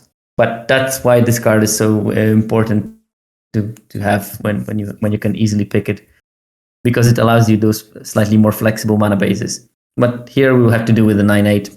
Tough luck. So I think that I didn't really draft it the extreme hard way. I think that the mono red start was defining, and then I saw just enough in the green to go into it. It could have easily been maybe red-white. I mean, I don't remember every single pick that I missed, but there were a couple of cards that I could have benefited from having white red. But I'm relatively happy how it went. I think that it is a decent deck. It is a sort of a deck that will pretty handily deal with decks that are based on commons and uncommons. It will have significant problems when someone drops a bomb rare because we don't have big removal. Basically, that's the problem. We will have to really lean onto the Wolf Strike to remove something bigger. And it's a problem with the green-red in general. But I think that the format generally is a sort of rock, paper, scissory, and you can't have a deck that deals with everything equally well. Oh, this is a pretty good pack. I really like that rare. I actually did a couple decks last night and I lost 2 games to somebody throwing it at my face. So that was a lot of fun. I definitely picked the rare here, even though I really also like Parasitic Grasp because removal is really hard to come by no matter what it is, I feel like in this format. So Parasitic Grasp is also up there for me, but I just really like the Uprising. I like that it poops out the 1/1s and is pretty good. I opened this on stream the other day and like 3 people were like, that's a bomb. I was like, do you know what a bomb is? That is not a bomb. The Cemetery Gatekeeper also hits you. I don't think people realize that because it's, whenever you play a land or cast a spell that shares a type with whatever it exiles, it deals 2 damage to that player. So it hits you too. So I don't know why people call it a bomb. Like Blood Petal Celebrant is in here too, and it might even be like just about the same. I really like Blood Fountain though. If I already picked the Uprising, I guess I can always grab the Gatekeeper and just like, I don't know, treat it as a 2/1 first striker that might be damaging to my opponent's like game. So I guess I grab that. But it's not a bomb. I guess with like training and stuff, but it feels like training is like I don't know how to word it. I guess not under, but like there's not a lot to give to it, I suppose. Like I do like the Griff Rider because they're only flying and they can get the counters easy. What do I pick here? I think I still stick myself in red. I think I picked the Fearful Villager. I don't hate it. Oh, I really like Wedding Security. There's another fucking Griff Rider and a Lacerate Flesh. I like Rot Tide too. And a Circle of Confinement. Oh, me. And the Celebrants. This is a good pack. What the hell? I like all this stuff. Damn. Holy shit, I actually don't know. I actually don't know. This is interesting. I really like Wedding Security. Like, I'm not in black yet, but it is a really good uncommon. But I really like the Celebrants too. I would put it in any red deck. Lacerate Flesh is good. Like, it's fine, I guess. Circle of Confinement is also really good. It's like a glass casket. I think I picked the Celebrants here to try to stick myself more in red, though that was really hard. I don't know if I picked the right thing, but I pick it. That's kind of a late Mariner. Markov Retribution is also, I really like it in a vampire deck.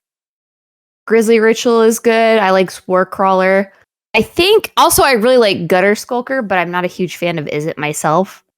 I think I'm going to pick the Mariner just because it's later, though the Markov Retribution is probably the right pick, but I picked the Mariner.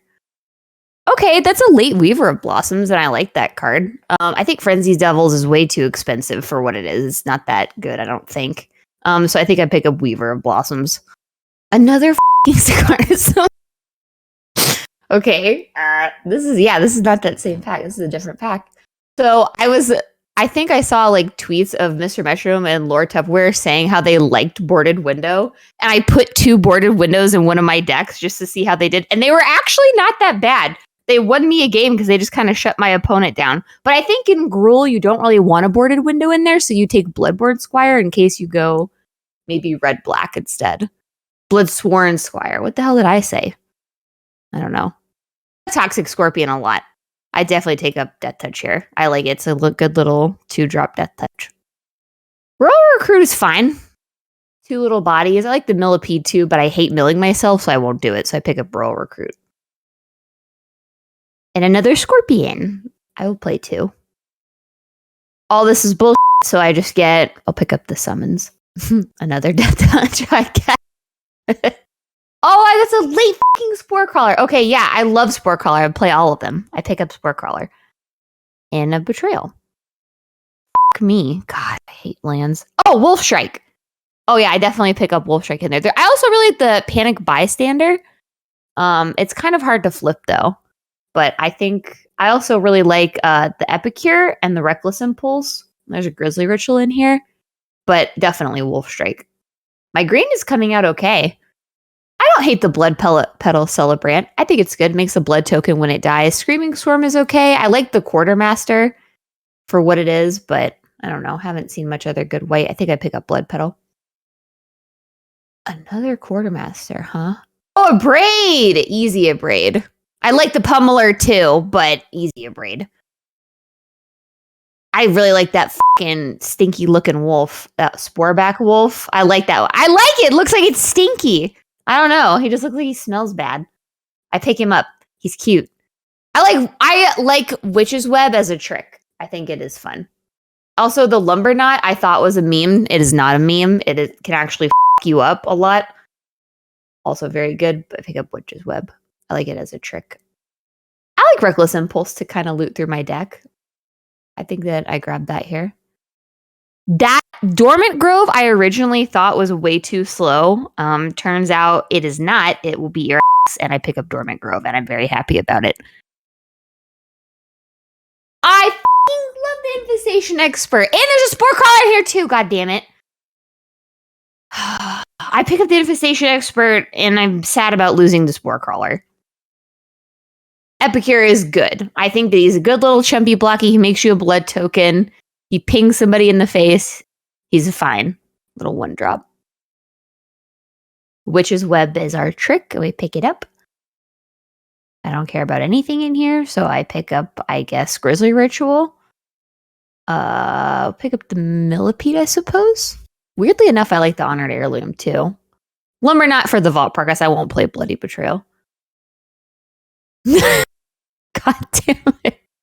Did this happen last time too, where we opened up like 2 lands? Root.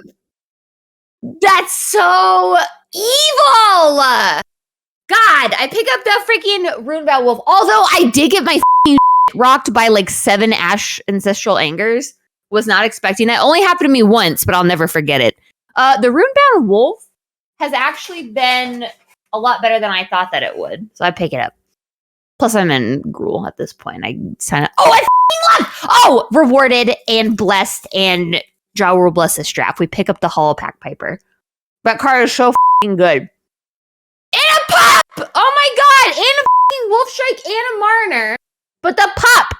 We pick up the pop. It's good. This is not as blessed, but it's fine because we just got double blessed. I guess just the combatants, the Daybreaks. But I won't play them. Probably. Are you f***ing kidding me? The f***ing Wolf Rider that makes little wolf babies? Sure, it's a mana sink, and there's also the Stalker in here, but we pick up the Kessig Wolf Rider. I thought for 2 seconds I made the wrong choice of going into Gruul, but I feel good about it. Bolt. Easy Bolt. Also, there's Blossoms and Celebrant, but easy Bolt there. I don't care about any of this, but I pick up Massive Might because I kind of like it in a Gruul deck for a trick. And another bunch of nonsense. I want all the wolves possible. So I want that Sporeback wolf because of our pup and stuff. I don't care about any of this, so I take the egg. I don't care about any of this, so I take the Wash Away. Are you fucking shitting me right now? We take the fucking Marner, but that's so sick. I want that Hunter too, but I can't have it because of I want wolves. I take the Marner. Wow. Millipede, I guess. And a Fearful Villager.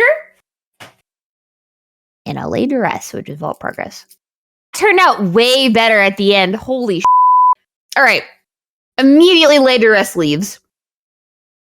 Useless. I don't care to play Bloody Betrayal. I'm not here to steal people's shit. I really genuinely like the Witch's Webs as tricks. I feel like in AFR, one of the like sleeper tricks was the Bull Strength. The untap got a lot of people. I've learned to like them a lot more. So I think I'm gonna cut. I'll go up to creatures and I cut both Millipedes. They're fine, but meh. I'm gonna cut that Royal Recruit.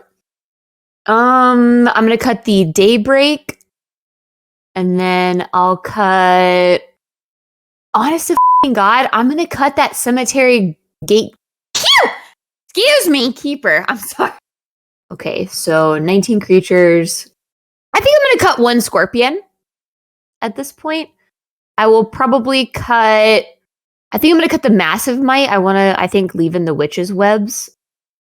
I will cut the blood petal celebrant and the Voldaran epicure.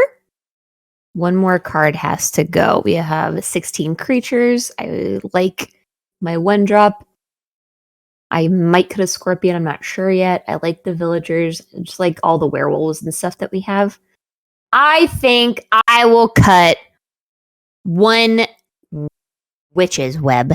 And I will call it a deck. And I'm very happy with it. And I kind of want to play it. I wish it was real and not fake. I've had a lot of, like, if you don't have a lot of, like we got a lot of rares, thankfully. But I feel like if you don't have that, I've had a lot of luck with just f***ing big, beefy aggro boys. Like, 9 forest, 8 red. Okay, so at first I was worried I was in the wrong lane. It didn't seem like pack 2 kind of gave us much, to be honest with you, but pack 3 with the Kessig Wolf Rider, the Hollow Pack, whatever the heck, Piper, there was like a late Infestation Expert, late Mariner. I felt like we were right in the right lane 100%. Pack 2 made me question it, but I think that this deck looks really good, and I really wish that it was real because I want to play with it. I think it looks good. And the Dormant Grove was also nice to pick up super late as well. But yeah, I like it. And the pup, we got a late pup too. I forgot about that. Pup has kicked my ass many a times. I've kicked people's asses with it. Yeah, I like the deck. I think it looks really good, honestly. And that's it. We got another one in the books. Open Draft Project is supported by you, the listeners.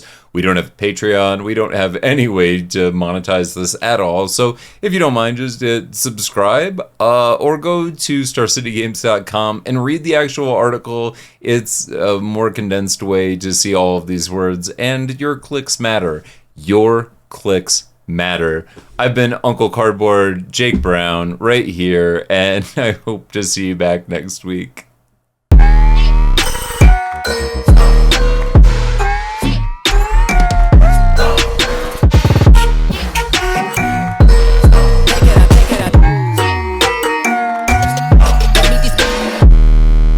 Hey everybody, it's your favorite uncle, reminding you to check out the Open Draft Project, where I sit down with your favorite pros, streamers, and limited grinders. They do the exact same draft seed, and then we see what's going on in their heads.